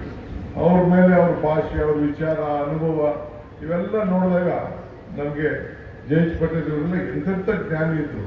ಸೊ ಆಗ ಅನಿಸ್ತು ನನಗೆ education is more important than anything ಅಂತ ಹೇಳಿ ಆಮೇಲೆ ನಾನು ಡಿಗ್ರಿ ಪಾಸ್ ಮಾಡಲಿಕ್ಕೆ ಪ್ರಯತ್ನ ಮಾಡಲಿಕ್ಕೆ ಇವತ್ತು ಆ ಸಂದರ್ಭದಲ್ಲಿ ಪ್ರಯತ್ನ ಮಾಡಿದೆ. ಇವತ್ತು ಬಹಳ ಸಂತೋಷದಿಂದ ಬಂದು ಉದ್ಘಾಟನೆ ಮಾಡಿದ್ದೀನಿ. ಬಹಳ ಜನ ಇಲ್ಲಿ ಲೆಕ್ಚರರ್ಸ್ ಎಲ್ಲ ಬಂದಿದ್ದೀರಿ, ಬಹಳ ಜನ ಮ್ಯಾನೇಜ್ಮೆಂಟ್ ಅವ್ರು ಬಂದಿದ್ದೀರಿ, ಬಹಳ ಜನ ಸ್ಟೂಡೆಂಟ್ಸ್ ಬಂದಿದ್ದೀರಿ. ಶ್ರೀಕಂಠ್ ಅವ್ರು ಹೇಳ್ದಂಗೆ, ನೀವು ಹಿಂದೆ ಹಿರಿಯರು ಹೇಳ್ತಿದ್ರು ಮನೆ ಹುಷಾರು ಮಠ ಹುಷಾರು ಅಂತೇಳಿ.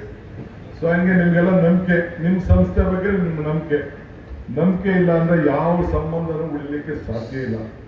ಸ್ನೇಹ ಆಗಲಿ ಹೆಚ್ಚು ದಿನ ಕೂಡ ಉಳಿಲಿಕ್ಕೆ ಸಾಧ್ಯ ಇಲ್ಲ. ನಂಬಿಕೆ ಮುಖ್ಯ. ದೇವರು ವರನೂ ಕೊಡುವುದಿಲ್ಲ, ಶಾಪನೂ ಕೊಡುವುದಿಲ್ಲ, ಅವಕಾಶ ಮಾತ್ರ ಕೊಡ್ತಾನೆ. ನಿಮ್ಮ ಬದುಕಿನಲ್ಲಿ ಸಿಕ್ಕಿದಂಥ ಅವಕಾಶದಲ್ಲಿ ನೀವು 4 ಜನ ನಿಮ್ಮ ಸ್ನೇಹಿತರ ಹತ್ರ ಮಾತಾಡಿ ಈ ಸಂಸ್ಥೆಗೆ ಏನಾದ್ರು ಒಂದು ದಾನ ಕೊಡುವಂತ ಒಂದು ವ್ಯವಸ್ಥೆ ಓಲ್ಡ್ ಸ್ಟೂಡೆಂಟ್ ಅಸೋಸಿಯೇಷನ್ ಮುಖಾಂತರ ಕೊಡಿಸಿ ಇನ್ನೂ ಒಂದು ಹೆಮ್ಮರವಾಗಿ, ಲೈಫ್ ಇಸ್ ನಥಿಂಗ್. ಎಷ್ಟು ಊಟ ಮಾಡ್ಬೋದು, 100 ರೂಪಾಯಿ ಮಾಡ್ಬೋದು, 200 ಮಾಡ್ಬೋದು, 500 ರೂಪಾಯಿ ಮಾಡ್ಬೋದು, ಮಿಕ್ಕಿದೆಲ್ಲ ಬೇರೆಯವ್ರಿಗೋಸ್ಕರ.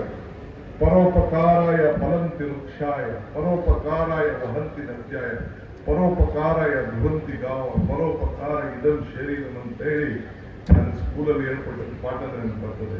ಅಂದ್ರೆ ಈ ಮರ ಇರೋದು ತನ್ನ ಸ್ವಂತಕ್ಕೆ ಇರೋದಂತೆ, ಸೌದೆಗೆ, ಹಣ್ಣಿಗೆ, ಮರಕ್ಕೆ, ತೊಲೆಗಂತೆ ಉಪಯೋಗ ಆಗುತ್ತೆ. ನದಿ ಕೂಡ ಅದು ಸ್ವಂತಕ್ಕೇನು ಉಪಯೋಗ ಆಗುತ್ತೆ, ಬೇರೆಯವ್ರಿಗೆ ನೀರು ಕೊಡಕ್ಕಂತೆ, ಹಕ್ಕಿಗಳಿಗೆ, ಪ್ರಾಣಿಗಳಿಗೆ, ನಿಮಗೆ, ನಮ್ಗೆ, ವ್ಯವಸಾಯಕ್ಕೆ ನೀರು ಕೊಡೋದಂತೆ.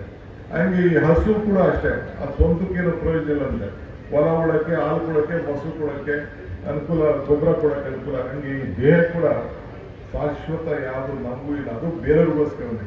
ಸೊ ಆ ದೃಷ್ಟಿಯಿಂದ ನೀವೆಲ್ಲ ಸೇರಿ ನಿಮಗೆ ಸಿಕ್ಕಿರೋಂಥ ಒಂದು ಅವಕಾಶದಲ್ಲಿ ಇವತ್ತು ಉದಯವತ್ತಿಗೆ ತೋರಿಸಿ ಸಹಾಯ ಮಾಡಲಿಕ್ಕೆ, ದಾನ ಮಾಡಲಿಕ್ಕೆ ಅಂತೆಲ್ಲ ಶ್ರಮವನ್ನು ಪಡಬೇಕು ಈ ಸಂಸ್ಥೆ ಕಟ್ಟಲಿಕ್ಕೆ ಅಂತ ಹೇಳಿ ನಾನು ಮಾಡ್ಕೊಂಡಿದ್ದೇನೆ. ಸೊ ಜೀವನದಲ್ಲಿ ನಂಬಿಕೆ ಅನ್ನೋದೇ ಒಂದು ದೊಡ್ಡ ಒಂದು ಸಂಬಂಧ. ನೀವು ಬೆಳೆದಂಥ ಒಂದು ಸಂಸ್ಥೆ, ನಿಮ್ಮ ತಂದೆ ತಾಯಿದಿರು ಈ ಸಂಸ್ಥೆ ಮೇಲೆ ದೊಡ್ಡ ನಂಬಿಕೆಯನ್ನು ಇಟ್ಕೊಂಡು ಇವತ್ತು ಸೇರಿಸಿದ್ದಾರೆ. ದೇವರು ನಮ್ಗೆ ಕೊಟ್ಟಿರೋದು ಎಡೆ ಎಡಾಕೆ, ಒಂದು ಕೊಟ್ಟೋಗೋದು, ಒಂದು ಬಿಟ್ಟೋಗೋದು. ಸೊ ಏನು ಕೊಟ್ಟೋಗ್ತೀವಿ, ಏನು ಬಿಟ್ಟು ಹೋಗ್ತೀವಿ, ಅದು ಮಾತ್ರ ಬಹಳ ಮುಖ್ಯ. ಆ ದೃಷ್ಟಿಯಲ್ಲಿ ನೀವು ಮಾಡಬೇಕು. ನಾನು ಮಧ್ಯ ಎಜುಕೇಷನಿಸ್ಟ್ ಆದೆ. ನಾನು ಕನಕಪುರದಲ್ಲೇ ಮಾಡೋಣ ಅನ್ನೋದು ನನ್ನ ತಲೆಯಲ್ಲಿ ಇತ್ತು. ಸೊ ನಾನು ಇಲ್ಲಿಗೆ ಪ್ರತಿನಿಧಿ ಆಗಿದ್ದೀನಿ. ನಾನು ಮಾಡೋದು ಬೇಡ ಅಂತೇಳಿ ರೂರಲ್ ಇನ್ಸ್ಟಿಟ್ಯೂಷನ್ಸ್ಗೆ ನಾನು ಕಾಂಪಿಟೇಷನ್ ಮಾಡೋದು ಬೇಡ ಅಂತೇಳಿ ಇಲ್ಲಿ ನಾನೇನು ಸಂಸ್ಥೆ ಕಟ್ಟಕ್ಕೆ ಹೋಗಲಿಲ್ಲ. ಆದರೂ ಒಂದು 25 ಎಕರೆ ಜಮೀನ 3 ಕಡೆ ದಾನ ಮಾಡಿಬಿಟ್ಟಿದ್ದೀನಿ ಗೌರ್ಮೆಂಟ್ಗೆ, ಎಜುಕೇಷನ್ಗೆ ಅಂತೇಳಿ. ಒಳ್ಳೊಳ್ಳೆ ನಮ್ಮ ತಂದೆ ತಾಯಿಗೆ ಸಂದಿ ಒಂದು 25 ಎಕರೆ 3 ಜಾಗದಲ್ಲಿ ದಾನ ಮಾಡಿದ್ದೀನಿ. ಒಳ್ಳೆ ಸಂಸ್ಥೆ ಕಟ್ಟಿರೋದು ತಮಗೆಲ್ಲ ಗೊತ್ತಿರುವಂಥ ವಿಚಾರ. ಸೊ ನನ್ನ ಇನ್ಸ್ಟಿಟ್ಯೂಷನ್ ಬೆಂಗಳೂರು ಇನ್ಸ್ಟಿಟ್ಯೂಷನ್ ಕೆಲವು ಸ್ಕೂಲ್ಸ್ನು ಅಡಾಪ್ಟ್ ಮಾಡ್ಕೊಂಡಿದ್ದೀನಿ. ಸ್ವಲ್ಪ standard of quality government school ಜೊತೆ ಅನುಕೂಲ ಆಗಲಿ ಅಂತೇಳಿ. ಸೊ ಅದರಿಂದ ಶಿಕ್ಷಣ ಬಹಳ ಪ್ರಬಲವಾದಂಥ ಅಸ್ತ. ಇವತ್ತು ಕರಿಯಪ್ಪನವರ ಸೇವೆಯನ್ನು ನಾವು ಸ್ಮರಿಸ್ಕೊಳ್ತಾ ಇದ್ದೇವೆ. ನನಗೆ ಪುರಂದರದಾಸ ಅವ್ರ ಕಡೆ ಒಂದು ಮಾತು ಹೇಳ್ತಾರೆ, ಇದು ಭಾಗ್ಯ, ಇದು ಭಾಗ್ಯ, ಇದು ಭಾಗ್ಯವಯ್ಯ ಪದ್ಮನಾಭನ ಪಾದ ಭಜನೆ ಪರಮ ಸುಖವೇ ಅಂದರೆ. ಹಂಗೆ ಇಂಥ ಒಬ್ಬ ಕರ್ಮಯೋಗಿ, ಒಬ್ಬ ಸರಸ್ವತಿ ಪುತ್ರ ಈ ಕ್ಷೇತ್ರದ ಒಬ್ಬ ಶಾಸಕರಾಗಿ ಕೆಲಸ ಮಾಡಿದ್ರು ಇಲ್ಲಿ ಮತ್ತು ಸಾತ್ಪುರಲ್ಲಿ. ಆ ಕ್ಷೇತ್ರದಲ್ಲಿ ನನಗೂ ಒಂದು ಶಾಸಕರಾಗುವಂಥ ಒಂದು ಭಾಗ್ಯ ಈ ತಾಲೂಕಿನ ಮಹಾಜನತೆ ನೀವೆಲ್ಲ ಸೇರಿ ಕೊಟ್ಟಿದ್ದೀರಲ್ಲ, ಇದು ನನ್ನ ಭಾಗ್ಯ, ನನ್ನ ಭಾಗ್ಯ, ನನ್ನ ಭಾಗ್ಯ ಅಂತೇಳಿ ನಾನು ಭಾವಿಸ್ಕೊಂಡಿದ್ದೇನೆ. ಸೊ ಜಾಸ್ತಿ ಹೊತ್ತು ಮಾತಾಡೋದು ಬೇಡ, ಬೇರೆ ಸಂದರ್ಭದಲ್ಲಿ ಮಾತಾಡ್ತೀನಿ. ನೀವೆಲ್ಲ ನಮ್ಮ ಶಿಕ್ಷಣ ಸಂಸ್ಥೆಯವರು ಆಹ್ವಾನ ಕೊಟ್ಟದ ಮೇಲೆ ತಾವೆಲ್ಲ ಕೆಲಸ ಕಾರ್ಯನ ಬಿಟ್ಟು ಬಂದು ಬಹಳ ಸಂತೋಷ. ನಾನು ಕೂಡ ತಮಿಳುನಾಡು ಇದರಿಂದ ಕೇರಳದಿಂದ ಬಂದೆ. ಮದ್ದೂರು ಗಣಪತಿ ದೇವಸ್ಥಾನಕ್ಕೆ ಹೋಗಿದ್ದೆ ನಾನು, ನನ್ನ ಕುಟುಂಬ. ಸೊ ಬಂದು ಹೋಗೇ ನಾನು ಭಾಳ ಕಷ್ಟ ಆಯಿತು. ಮತ್ತೆ ಮಾತು ಕೊಡ್ಕೊಂಡ್ಬಿಟ್ಟಿದ್ದೆ. ಇದಾದ್ಮೇಲೆ ಮುಂಬೈಗೆ ಹೋಗ್ಬೇಕು. ಮುಂಬೈಲಿ ಒಂದು ಕಾರ್ಯಕ್ರಮ ಇದೆ, ಏನಾಗ್ತದೆ ಗೊತ್ತಿಲ್ಲ. ಆದರೂ ಭಾಳ ಪ್ರೀತಿಯಿಂದ ಬಂದಿದ್ದೇನೆ. ಚಿಕ್ಕ ಮಕ್ಕಳನ್ನ ನೋಡೋಂಥ ಒಂದು ಭಾಗ್ಯ, ನಿಮ್ಮನ್ನು ಭೇಟಿ ಮಾಡುವಂಥ ಭಾಗ್ಯ ಸಿಕ್ತು. ನಿಮ್ಮ ಆಶೀರ್ವಾದ ಈ ಸಂಸ್ಥೆ ಮೇಲೆ, ನನ್ನ ಮೇಲೆ ಸದಾ ಇರಲಿ ಅಂತೇಳಿ ಪ್ರಾರ್ಥಿಸಿ ಶುಭ ಹಾರೈಸಿ ನಾನು ಮಾತು ಮುಗಿಸ್ತೇನೆ. ಎಲ್ಲರಿಗೂ ನಮಸ್ಕಾರ.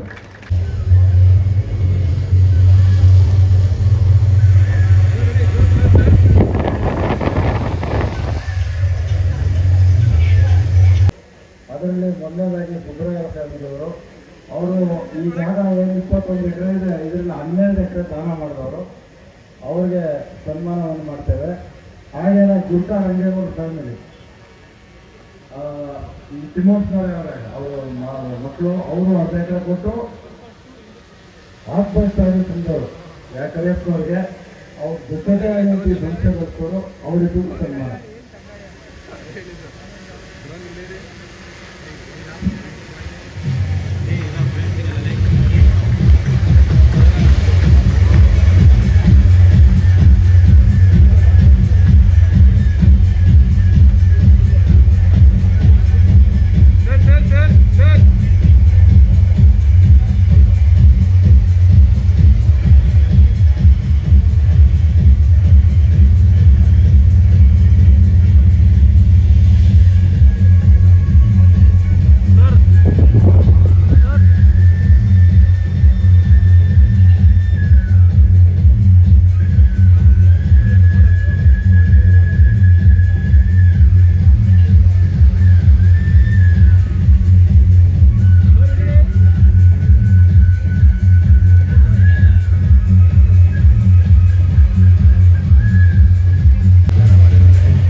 ಪೂಜ್ಯ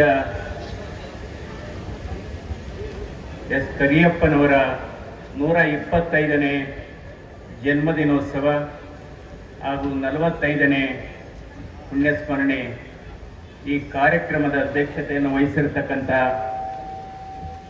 ನಮ್ಮ ರಾಜ್ಯದ ಉಪಮುಖ್ಯಮಂತ್ರಿಗಳಾದಂಥ ಆತ್ಮೀಯರಾದಂಥ ಡಿ ಕೆ ಶಿವಕುಮಾರ್ ಅವರೇ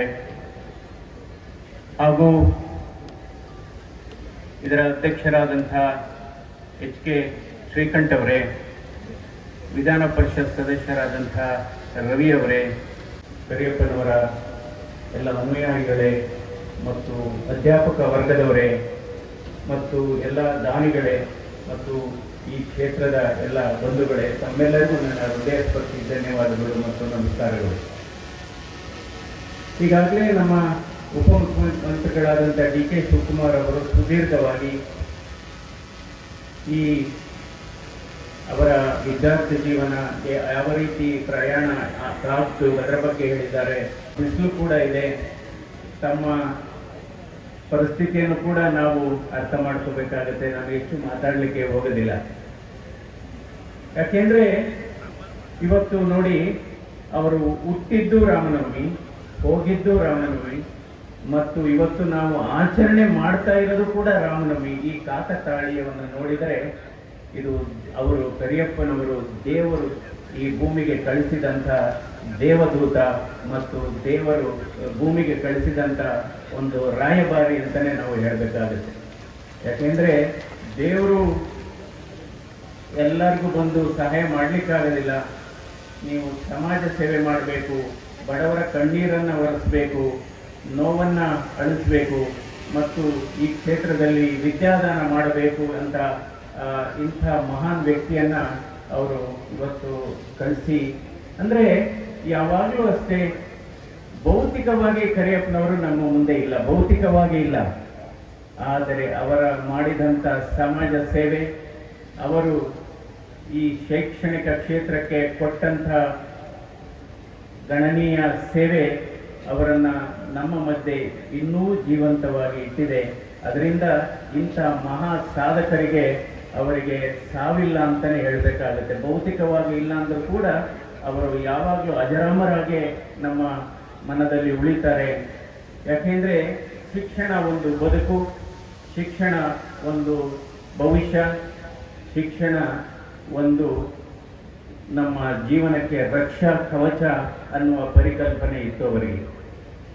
ಅಂದರೆ ಸುಮಾರು 1941ನೇ ಇಸ್ವಿನಲ್ಲಿ ಅಸ್ತಿತ್ವಕ್ಕೆ ಬಂದಂಥ ಈ ಗುಡಿಸಿನಲ್ಲಿ ಪ್ರಾರಂಭವಾಗಿ ಇವತ್ತು ಅದ್ಭುತ ಕಟ್ಟಡಗಳಲ್ಲಿ ಇವತ್ತು ಈ ಸಂಸ್ಥೆ ನಿರ್ಮಾಣವಾಗಿದೆ. ಇದಕ್ಕೆ ಶ್ರಮಿಸಿದಂಥ ಎಲ್ಲ ಅಧ್ಯಾಪಕ ವರ್ಗದವರನ್ನ, ಆಡಳಿತ ವರ್ಗದವರನ್ನ, ದಾನಿಗಳನ್ನ ಮತ್ತು ಪ್ರೋತ್ಸಾಹಕರನ್ನ ನಾವು ನಿಜವಾಗ್ಲೂ ಮುಕ್ತ ಕಂಠದಿಂದ ಅಭಿನಂದಿಸಬೇಕು. ಇವತ್ತು ಸಮಾಜ ತೆಗೆದುಕೊಂಡವರನ್ನ ಗುರುತಿಸಲ್ಲ, ಕೊಟ್ಟವರನ್ನ ಗುರುತಿಸುತ್ತೆ. ಅದಕ್ಕೆ ನಿಜವಾದ ಜೀವಂತ ಸಾಕ್ಷಿ ಸುಬ್ಬರಾಯ ಅವರ ಫ್ಯಾಮಿಲಿಯವರು. ಯಾಕೆಂದ್ರೆ ಇವತ್ತು ತೆಗೆದುಕೊಂಡ್ರೆ, ನಾವು ಬೇರೆಯವರಿಂದ ತೆಗೆದುಕೊಂಡ್ರೆ ಸಮಾಜ ನಮ್ಮನ್ನು ಗುರುತಿಸಲ್ಲ. ಆದರೆ ನಾವು ಸಮಾಜಕ್ಕೆ ಕೊಟ್ಟರೆ ಅದು ಯಾವಾಗಲೂ ಸಮಾಜ ಗುರುತಿಸುತ್ತೆ. ಅದರಿಂದ ಪ್ರತಿ ಮನೆಯಲ್ಲೂ ಮನುಷ್ಯ ಹುಟ್ಟುತ್ತಾನೆ, ಆದರೆ ಮನುಷ್ಯತ್ವ ಹುಟ್ಟೋದು, ಮನುಷ್ಯತ್ವ ಇರುವರು ಹುಟ್ಟುವುದು, ಹೃದಯವಂತರು ಹುಟ್ಟುವುದು, ಮಾನವೀಯತೆ ಇರುವಂಥ ಜನ ಹುಟ್ಟೋದು ಬಹಳ ಅಪರೂಪ. ಅಂಥ ಸಾಲಿಗೆ ಇವತ್ತು ಕರಿಯಪ್ಪನವರು 1900ನೇ ಇಸ್ವಿನಲ್ಲಿ ಸಾತನೂರು ಹೋಬಳಿನಲ್ಲಿ ಒಂದು ಚೇತನ, ದಿವ್ಯ ಚೇತನ ಹುಟ್ಟುತ್ತೆ. ಅದೇ ಆ ದಿವ್ಯ ಚೇತನ ಕರಿಯಪ್ಪನವರು. ಇವತ್ತು ಆ ಕಾಲದಲ್ಲಿ, ಸ್ವತಂತ್ರ ಪೂರ್ವ ಕಾಲದಲ್ಲಿ, ಕೇವಲ ರಾಮನಗರ ಜಿಲ್ಲೆಯಲ್ಲಿ ಇದ್ದಂತೆ ಒಂದೇ ಒಂದು ಪ್ರೌಢಶಾಲೆ ಅಥವಾ ಶೈಕ್ಷಣಿಕ ಸಂಸ್ಥೆ ಅಂದರೆ ಅದು RES, ನಮ್ಮ ರೂರಲ್ ಎಜುಕೇಷನ್ ಸೊಸೈಟಿ. ಇವತ್ತು rural education society royal education society ಆಗಿದೆ ಅಂತ ಹೇಳಬೇಕಾಗುತ್ತೆ. Rural education society royal education society ಆಗಿದೆ. ಯಾಕೆಂದರೆ ಇವಾಗಲೇ ಸನ್ಮಾನ್ಯ ಡಿ ಕೆ ಶಿವಕುಮಾರ್ ಅವರು ಹೇಳಿದ್ದಾರೆ, ವಿದ್ಯೆಯ ಮಹತ್ವ ಏನು, ಜ್ಞಾನದ ಮಹತ್ವ ಏನು. ಯಾವಾಗಲೂ ಅಷ್ಟೇ, ಕದಿಯಲಾಗದ ಬಂಗಾರ ಅಂತ ಏನಾದರೂ ಇದ್ದರೆ ಅದು ವಿದ್ಯೆ. ಕದಿಯಲಾಗದ ಬಂಗಾರ ಅಂದರೆ ಅದು ವಿದ್ಯೆ. ಯಾಕೆಂದರೆ ವಿದ್ಯೆ ಯಾವಾಗಲೂ ನಮಗೆ ನಮ್ಮ ಬದುಕಿನ ಉದ್ದಕ್ಕೂ ಕೂಡ ರಕ್ಷಣಾ ಕವಚವಾಗಿರುತ್ತೆ. ಇವತ್ತು ಕರಿಯಪ್ಪನವರು ಯಾವ ರೀತಿ ಇದನ್ನು ಅವರು ಈಗಾಗಲೇ ಹೇಳಿದರು. ಅವರು ಬೇಕಾಗಿದ್ರೆ ಆವಾಗ BA ಓದಿದರೆ 1950ನೇ ಇಸ್ವಿ ಅಥವಾ 55ನೇ ಇಸ್ವಿನಲ್ಲಿ BA ಓದಿದರೆ ನೇರವಾಗಿ ಅವರಿಗೆ ಅಸಿಸ್ಟೆಂಟ್ ಕಮಿಷನರ್ ಕೆಲಸ ಸಿಗ್ತಾ ಇತ್ತಂತೆ, ನೇರವಾಗಿ ಅವರಿಗೆ DC ಕೆಲಸ ಸಿಗ್ತಾ ಇತ್ತಂತೆ. ಸೊ ಅದರಿಂದ ಅವರಿಗೆ ಆದರೆ ಅವರು ಇಲ್ಲ, ನಾನು ಹುಟ್ಟಿದ್ದು ಕನಕಪುರ ತಾಲೂಕಿನಲ್ಲಿ, ಅಲ್ಲಿ ಶೈಕ್ಷಣಿಕವಾಗಿ ಹಿಂದುಳಿದಿದೆ, ನಾನು ನನ್ನ ಗ್ರಾಮೀಣ ಜನರಿಗೆ, ಗ್ರಾಮೀಣ ವಿದ್ಯಾರ್ಥಿಗಳಿಗೆ ಗುಣಮಟ್ಟದ ವಿದ್ಯಾಭ್ಯಾಸವನ್ನು ನಾನು ಕೊಡಬೇಕು ಅನ್ನುವ ಏಕಾಗ್ರತೆ ಮತ್ತು ದೂರದೃಷ್ಟಿಯಿಂದ ಅವರು ಇಂಥ ದೊಡ್ಡ ವಿದ್ಯಾಸಂಸ್ಥೆಯನ್ನು ಸ್ಥಾಪನೆ ಮಾಡ್ತಾರೆ. ಅದರಿಂದ ಅವರ ಪರಿಕಲ್ಪನೆ ಹೇಗಿತ್ತು ಅಂದರೆ, ದೃಷ್ಟಿ ಇದ್ದರೆ ಸಾಲದು, ದೂರದೃಷ್ಟಿ ಇರಬೇಕು, ಕರುಣೆ ಇದ್ದರೆ ಸಾಲದು, ಕೌಶಲ್ಯತೆ ಇರಬೇಕು, ಮಾನವೀಯತೆ ಜೊತೆಗೆ ಹೃದಯವಂತಿಕೆ ಇರಬೇಕು. ಇದನ್ನೆಲ್ಲ ಒಗ್ಗೂಡಿಸಿಕೊಂಡಿದ್ದಂಥ ಶ್ರೇಷ್ಠ ವ್ಯಕ್ತಿ ಕರಿಯಪ್ಪನವರು. ಇವತ್ತು ಕರಿಯಪ್ಪನವರು ಇಡೀ ಅವರದ್ದು ಬಹುಮುಖ ಪ್ರತಿಭೆ. ಅವರು ಪ್ರಾಧ್ಯಾಪಕರಾಗಿದ್ದರು, ಇಂಗ್ಲಿಷು ಬೋಧಕರಾಗಿದ್ದರು, ನಂತರ ಚಿಂತಕರಾಗಿದ್ದರು, ಅದೇ ರೀತಿ ಹೃದಯವಂತರು ಕೂಡ ಆಗಿದ್ದರು. ಹಾಗೆಯೇ ಅವರು ಕೆಲವು ಚಿಕಿತ್ಸೆಯನ್ನು ಕೊಡ್ತಾ ಇದ್ರಂತೆ. ಕೆಲವು ಕಾಯಿಲೆಗಳಿಗೆ ಅಲ್ಲೇ ಏನಾದರೂ ಗಾಯ ಆದರೆ, ಕೆಮ್ಮು ಬಂದರೆ, ಜ್ವರ ಬಂದರೆ ಅವರು ವೈದ್ಯರು ಕೂಡ ಆಗಿದ್ದರು, ಲಾಯರು ಕೂಡ ಆಗಿದ್ದರು, ರಾಜಕಾರಣಿ ಕೂಡ ಆಗಿದ್ದರು. ಆದರೆ ಎಲ್ಲದಕ್ಕಿಂತ ಬಹಳ ಮುಖ್ಯವಾಗಿದ್ದು ಅವರು ನಿಜವಾದ ಮನುಷ್ಯತ್ವವಾಗಿರುವಂಥ ಮನುಷ್ಯರಾಗಿದ್ದರು. ಅದನ್ನು ನಾನು ಪುನಃ ಹೇಳಬೇಕಾಗುತ್ತೆ. ಯಾಕೆಂದರೆ ಇವತ್ತು ನಮ್ಮ ಉಪಮುಖ್ಯಮಂತ್ರಿಗಳಾದಂಥ DK ಶಿವಕುಮಾರ್ ಅವರು ಒಂದು ಅಗ್ರಿಕಲ್ಚರ್ ಕಾಲೇಜನ್ನು ಈ ಸಂಸ್ಥೆಗೆ ಕೊಟ್ಟಿರೋದಕ್ಕೆ ಅವರಿಗೆ ಅಭಿನಂದನೆಗಳನ್ನು ಸಲ್ಲಿಸಬೇಕಾಗುತ್ತೆ. ಯಾಕೆಂದರೆ ಭಾರತದ ಬೆನ್ನೆಲುಬು ಕೃಷಿ. ಇವತ್ತು ರೈತರೇ ಭಾರತದ ಬೆನ್ನೆಲುಬಾಗಿದ್ದಾರೆ. ಇವತ್ತು ನಮ್ಮ ಭಾರತ ದೇಶದಲ್ಲಿ ಇವತ್ತು ಪ್ರತಿ ವರ್ಷ 8% ನಾವು ಕೃಷಿ ಚಟುವಟಿಕೆಯಲ್ಲಿ ನಾವು ಬೆಳೀತಾ ಇದ್ದೇವೆ. ಅಂದರೆ ಒಂದು ಬಹಳ ಮುಖ್ಯವಾದದ್ದು, horticulture is head of agriculture. ಇವತ್ತು ತೋಟಗಾರಿಕೆ ಅಗ್ರಿಕಲ್ಚರ್ಗಿಂತ ಒಂದು ಹೆಜ್ಜೆ ಮುಂದೆ ಹೋಗ್ತಾ ಇದೆ. ಅದರಿಂದ ಯಾಕೆಂದರೆ ಇವತ್ತು ಈಗಾಗಲೇ ಹೇಳಿದರು, ಸಿರಿಕಲ್ಚರು ಮತ್ತು ನಮ್ಮದು ಹೈನುಗಾರಿಕೆ ಅಗ್ರಿಕಲ್ಚರು, ಇದರಿಂದ ನಮ್ಮ ದೇಶದ GDP ಕೂಡ ಸುಮಾರು 60% ದೇಶದ GDP ಆಗ್ತಾ ಇದೆ. ಇವತ್ತು ಅಗ್ರಿಕಲ್ಚರ್ ಕಾಲೇಜು ಬಹಳ ಮುಖ್ಯ. ಯಾಕೆಂದರೆ ಇವತ್ತು ನಮ್ಮ ದೇಶದಲ್ಲಿ ಅಗ್ರಿಕಲ್ಚರ್ ಕೃಷಿ ಉತ್ಪಾದನೆ ಎಷ್ಟಿದೆ ಅಂದರೆ 328 ಮಿಲಿಯನ್ ಮೆಟ್ರಿಕ್ ಟನ್ಸ್ ಅಷ್ಟಿದೆ. 328 ಮಿಲಿಯನ್ ಮೆಟ್ರಿಕ್ ಟನ್ಸ್ ಅಷ್ಟು ಇದೆ. ಅದೇ ರೀತಿ ಇವತ್ತು ತೋಟಗಾರಿಕೆ ಉತ್ಪನ್ನ ಎಷ್ಟಿದೆ ಅಂದರೆ 352 ಮಿಲಿಯನ್ ಮೆಟ್ರಿಕ್ ಟನ್ಸ್ ಅಷ್ಟು ಇದೆ. ಅದರಿಂದ ಇದು ಬಹಳ ಅವಶ್ಯಕತೆ ಇದೆ. ಯಾಕೆಂದರೆ ಇವತ್ತು ನೋಡ್ಬೋದು, ಇವತ್ತು ಆಧುನಿಕ ತಂತ್ರಜ್ಞಾನ ಮತ್ತು ಬೀಜ ಕೂಡ ಹೆಚ್ಚು ಇಳುವರಿ ಕೊಡತಕ್ಕಂಥ, ಕಾಯಿಲೆ ಕಡಿಮೆ ಇರತಕ್ಕಂಥ ಬೀಜ ಉತ್ಪಾದನೆ ಕೂಡ ಆಗ್ತಾ ಇದೆ. ಅದಕ್ಕೆ ಆ ರೀತಿ ಮಾಡಬೇಕಾಗಿ ಈಗಾಗಲೇ ಬೇಕು ಅಂತ ಮನವಿಯನ್ನು ಮಾಡಿದ್ದಾರೆ. ನಾನು ಕೂಡ ಆದಷ್ಟು ಒಂದು ಸಣ್ಣ ಅಳಿಲು ಸೇವೆಯನ್ನು ಈ ದಿಕ್ಕಿನಲ್ಲಿ ಮಾಡಬೇಕು ಅಂತ ತೀರ್ಮಾನ ಮಾಡಿದ್ದೇನೆ. ಯಾಕೆಂದರೆ ಅಳಿಲು ಸೇವೆ ಅಂದರೆ ಅದಕ್ಕೊಂದು ಸಣ್ಣ ಉಪಕಥೆ ಕೂಡ ಇದೆ. ಅಳಿಲು ಸೇವೆ ಹೇಗಾಯಿತು ಅಂದರೆ, ಶ್ರೀರಾಮ ಇದು ಆಂಜನೇಯ ಅವರು ಎಲ್ಲ ವಾನರರು ಸೇತುವೆ ಕಟ್ಟಬೇಕಾದ್ರೆ, ಎಲ್ಲಿ ಶ್ರೀಲಂಕಾಗೆ ಸೇತುವೆ ಕಟ್ಟಬೇಕಾದ್ರೆ ಈ ಅಳಿಲುಗಳು ಅದಕ್ಕೆ ಹನಿ ಹನಿಗೂಡಿದ್ರೆ ಹಳ್ಳ ಅಂತ ಏನು ಹೇಳ್ತೀವಿ. ಅದರಿಂದ ನಾನು ನಮ್ಮ MP ಲ್ಯಾಂಡ್ ಫಂಡಿಂದ ಈ ವರ್ಷ ಸುಮಾರು 50 ಲಕ್ಷ ರೂಪಾಯಿಯನ್ನು ನಾನು ಕೊಡ್ತಾ ಇದ್ದೇನೆ. ಅದೇ ರೀತಿ ಮುಂದಿನ ವರ್ಷ ಕೂಡ ಅದರ ಕೊಡುಗೆ ಮುಂದುವರಿಯುತ್ತೆ ಅಂತ ನಾನು ಈ ಸಂದರ್ಭದಲ್ಲಿ ಹೇಳ್ತೇನೆ. ಇದೊಂದು ಸಣ್ಣ ಅಳಿಲು ಸೇವೆ ಅಷ್ಟೇನೆ. ಯಾಕೆಂದರೆ ಯಾವಾಗಲೂ ಅಷ್ಟೇ, ನೀವು ದೇವರ ಉಂಡಿಗೆ ಎಷ್ಟೇ ಹಣ ಹಾಕಿ ನಿಮ್ಮನ್ನು ಏನಂತಾರೆ, ಭಕ್ತರು ಅಂತ ಮಾತ್ರ ಹೇಳ್ತಾರೆ. ಆದರೆ ಈ ರೀತಿಯ ಸಮಾಜಮುಖಿ ಕೆಲಸಗಳಿಗೆ ನೀವು ಹಣ ಕೊಟ್ಟರೆ, ಬಡವರ ಕಣ್ಣೀರನ್ನು ಒರೆಸಿದರೆ ಅದನ್ನು ನಿಮ್ಮನ್ನು ದಾನವಂತರು ಅಂತಾರೆ. ಅದರಿಂದ ಆಯಿತು, ಭಕ್ತರು ಬೇಕು, ಭಕ್ತಿಯೂ ಬೇಕು, ಆದರೆ ನಾವು ಹೆಚ್ಚು ದಾನಿಗಳನ್ನು ನೋಡಬೇಕಾಗಿದೆ. ಈಗಾಗಲೇ HK ಶ್ರೀಕಂಠ ಅವರು ಕರೆ ಕೊಟ್ಟಿದ್ದಾರೆ, ಎಲ್ಲ ಹಲವಾರು. ಏಕೆಂದರೆ ಇವತ್ತು ಬಹುಶಃ 1 ಲಕ್ಷಕ್ಕಿಂತ ಹೆಚ್ಚು ವಿದ್ಯಾರ್ಥಿಗಳು ಈ ಶೈಕ್ಷಣಿಕ ಸಂಸ್ಥೆಯಿಂದ ಬದುಕನ್ನು ಕಟ್ಟಿಸಿಕೊಂಡಿದ್ದಾರೆ, ಉನ್ನತ ಹುದ್ದೆಗಳಲ್ಲಿದ್ದಾರೆ, ರಾಜ್ಯ, ರಾಷ್ಟ್ರ, ಅಂತಾರಾಷ್ಟ್ರೀಯ ಮಟ್ಟದಲ್ಲಿ ಕೆಲಸ ಮಾಡ್ತಾ ಇದ್ದಾರೆ. ಎಲ್ಲರೂ ಕೂಡ ಸ್ವಲ್ಪ ಕೊಡುಗೆಯನ್ನು ಕೊಟ್ಟರೆ ಇದು ನಿಜವಾಗ್ಲೂ ಒಂದು ಭವ್ಯವಾದಂತಹ ಒಂದು ಕೃಷಿ ವಿಶ್ವವಿದ್ಯಾಲಯ ಅದು ಆಗಬೇಕು. ಅದು ಬಹಳ ಮುಖ್ಯವಾದದ್ದು. ಯಾಕೆಂದರೆ ಇವತ್ತು ಕೃಷಿ ಬಹಳ ಮುಖ್ಯವಾದದ್ದು. ಯಾಕೆಂದರೆ ನಾವು ಎಲ್ಲ ಕೃಷಿಕರಾಗಿ ನಾವೆಲ್ಲ ಕೃಷಿಕ ಸಮಾಜದಿಂದನೇ ಕುಟುಂಬದಿಂದನೇ ಬಂದಂಥವರಾಗಿದ್ದಾರೆ.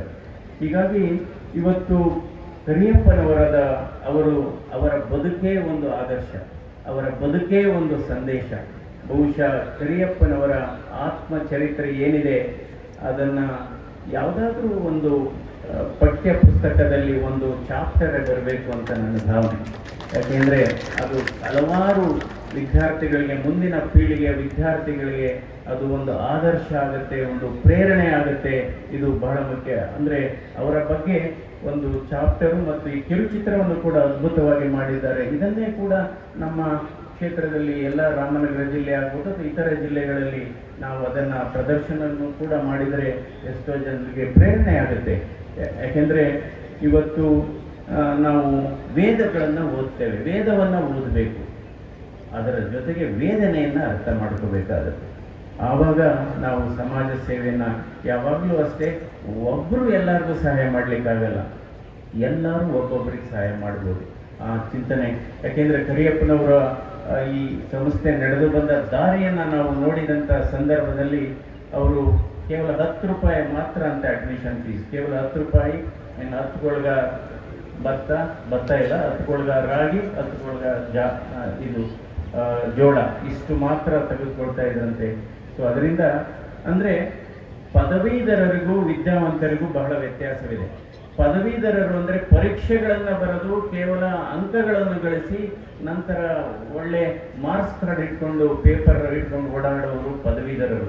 ವಿದ್ಯಾವಂತರು ಅಂದರೆ ಪದವಿಯ ಜೊತೆಗೆ ವಿವೇಕ, ವಿನಯ ಮತ್ತು ಸಾತ್ವಿಕತೆ ಉಳ್ಳವರು, ಸಮಾಜಮುಖಿ ಚಿಂತನೆ ಇರುವವರು ಮಾತ್ರ ವಿದ್ಯಾವಂತರು ಅಂತ ಹೇಳಬೇಕಾಗುತ್ತೆ. ಅದರಿಂದ ಇವತ್ತು ನಮ್ಮ ದೇಶದಲ್ಲಿ ಸ್ವತಂತ್ರ ಬಂದಂಥ ಸಂದರ್ಭದಲ್ಲಿ ಸಾಕ್ಷರತೆ ಎಷ್ಟಿತ್ತು? 20% ಸಾಕ್ಷರತೆ ಇತ್ತು. ಆದರೆ ಇವತ್ತು ಸಾಕ್ಷರತೆ ಎಷ್ಟಿದೆ? 85% ಸಾಕ್ಷರತೆ ಇದೆ. ಅಂದ್ರೆ ವ್ಯತ್ಯಾಸ ಏನಪ್ಪ ಅಂದರೆ, ಅಂದು ಸಾಕ್ಷರತೆ 20% ಇತ್ತು, ಸಂಸ್ಕಾರ 100ರಷ್ಟಿತ್ತು. ಆದರೆ ಇಂದು ಸಾಕ್ಷರತೆ 85% ಇದೆ, ಸಂಸ್ಕಾರ ಗೊತ್ತಿಲ್ಲ ಎಷ್ಟಿದೆ ಅಂತ. ಅದರಿಂದ ಆದರೆ ಇದೊಂದು ವಿಶೇಷ ಸಂಸ್ಥೆ ಏನಪ್ಪ ಅಂದರೆ, ಇಲ್ಲಿ ಪರಿಪೂರ್ಣ ಶಿಕ್ಷಣವನ್ನು ಕೊಡ್ತಾ ಇದೆ ಈ ಸಂಸ್ಥೆ. ಇವತ್ತು ಕರಿಯಪ್ಪನವರು ಸ್ಥಾಪಿಸಿದಂಥ ಈ ಸಂಸ್ಥೆ ಪರಿಪೂರ್ಣ ಶಿಕ್ಷಣವನ್ನು ಕೊಡ್ತಾ ಇದೆ. ಅಂದರೆ ಶಿಕ್ಷಣದ ಜೊತೆ ಸಂಸ್ಕಾರವನ್ನು ಕೂಡ ಕಲಿಸ್ತಾ ಇದೆ. ಅದಕ್ಕೋಸ್ಕರ ಎಲ್ಲ ಅಧ್ಯಾಪಕ ವರ್ಗದವರನ್ನು, ನಾನು ಆಡಳಿತ ವರ್ಗದವರನ್ನ ಅಭಿನಂದಿಸ್ತೇನೆ.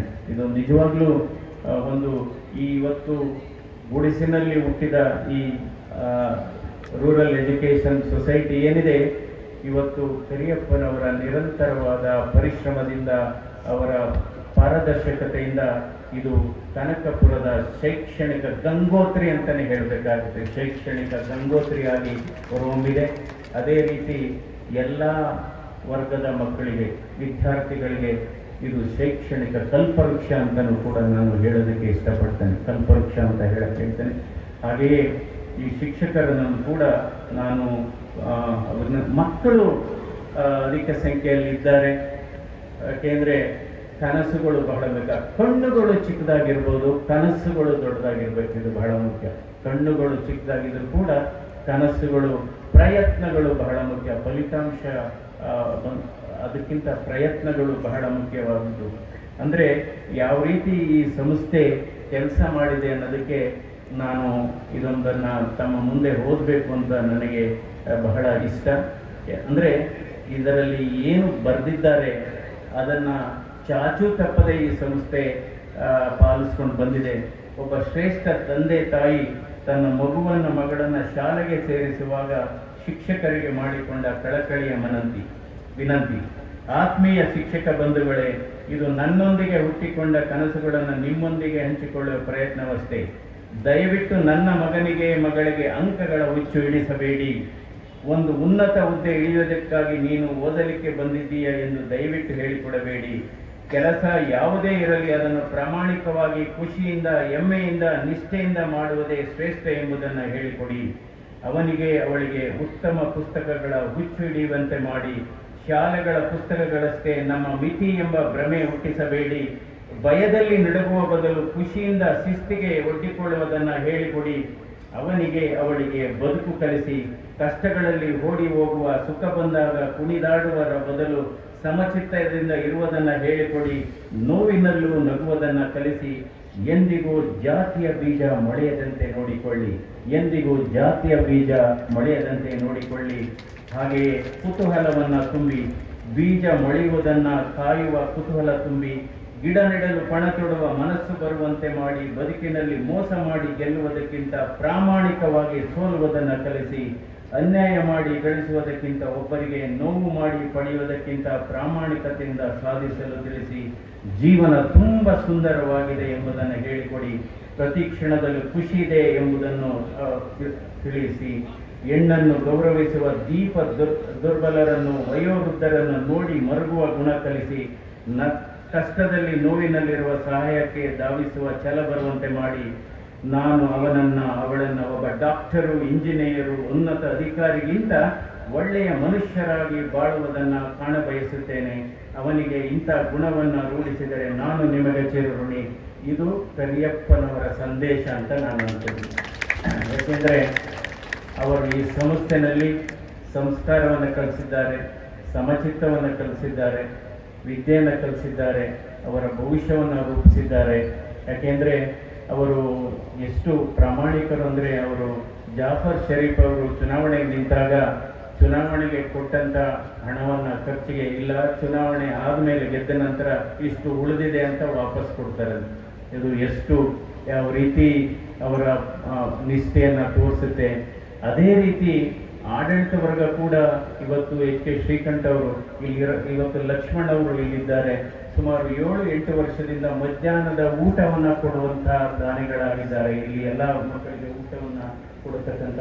ಸೊ ಹೀಗಾಗಿ ಎಲ್ಲರೂ ಕೂಡ ಕೈ ಜೋಡಿಸ್ಬೇಕು. ಯಾಕೆಂದ್ರೆ ವಿದ್ಯೆಗಿಂತ ದೊಡ್ಡದು ಯಾವುದೂ ಇಲ್ಲ. ಅದಕ್ಕೆ ಹೇಳ್ತೀವಿ, ನಿಜವಾದ ಸಂಪತ್ತು ಏನಪ್ಪ ಅಂದ್ರೆ ಜ್ಞಾನವೇ ನಿಜವಾದ ಸಂಪತ್ತು. ಹಾಗೆಯೇ ಆರೋಗ್ಯವೇ ಈ ದೇಹಕ್ಕೆ ಉತ್ತಮವಾದಂಥ ಕೊಡುಗೆ, ಮತ್ತು ನೆಮ್ಮದಿಯೇ ಒಂದು ದೊಡ್ಡ ಸಂಪತ್ತು. ಹಾಗೆಯೇ ನಂಬಿಕೆ ಒಂದು ಸಂಬಂಧ. ಸೊ ಈ ಸಂಸ್ಥೆಯ ಬಗ್ಗೆ ವಿಶೇಷವಾದಂತಹ ನಂಬಿಕೆ ಪ್ರತಿಯೊಬ್ಬರಿಗೂ ಇದೆ. ಸೊ ಇವತ್ತು ಡಿ ಕೆ ಶಿವಕುಮಾರ್ ಅವರು ಕೂಡ ಈ ಸಂಸ್ಥೆಗೆ ಹಲವಾರು ರೀತಿ ಸಹಾಯವನ್ನು ಮಾಡ್ತಾ ಇದ್ದಾರೆ. ಅಗ್ರಿಕಲ್ಚರ್ ಯೂನಿವರ್ಸಿಟಿಯನ್ನು ಈಗಾಗಲೇ ಹೇಳಿದೆ ಕೊಡುವಲ್ಲಿ ಅವರ ಪಾತ್ರ ಬಹಳ ಮುಖ್ಯವಾದದ್ದು. ಹೀಗಾಗಿ ಇದೊಂದು ನಿಜವಾದ ಅರ್ಥಪೂರ್ಣವಾದದ್ದು ಮತ್ತು ಅನನ್ಯವಾದಂತಹ ಈ ಕಾರ್ಯಕ್ರಮಕ್ಕೆ ನಮಗೆ ಆಹ್ವಾನಿಸಿದ್ದಕ್ಕೆ ಇದು ನನ್ನ ಭಾಗ್ಯ, ನನ್ನ ಸೌಭಾಗ್ಯ ಅಂತ ನಾನು ಅನ್ಕೊತೀನಿ. ಯಾಕೆಂದರೆ ಇಂಥವರು ಯಾರೋ ಕೋಟಿಗೊಬ್ಬರು ಅಥವಾ 5 ಕೋಟಿ ಜನರಲ್ಲಿ ಒಬ್ಬರು ಹುಟ್ಟಬಹುದು. ಸೊ ಇವರ ಜೀವನ ಚರಿತ್ರೆ, ಇವರು ನಡೆದು ಬಂದ ದಾರಿ ಪಠ್ಯ ಪುಸ್ತಕಗಳಲ್ಲಿ ಬಂದರೆ ಬಹುಶಃ ಅದಕ್ಕೆ ಇವತ್ತಿನ ಕಾರ್ಯಕ್ರಮಕ್ಕೆ ಹೆಚ್ಚು ಅರ್ಥಪೂರ್ಣ ಆಗುತ್ತೆ. ಕೊನೆಯದಾಗಿ ಇದನ್ನು ಇಂಗ್ಲೀಷಲ್ಲಿ ಹೇಳ್ತೇನೆ. Dedication is more important than designation, sincerity is more important than seniority, values are more important than valuables, mindset is more important than marks, and efforts are more important than the results, risk is more important than regrets, proper work is more important than paperwork. Thank you.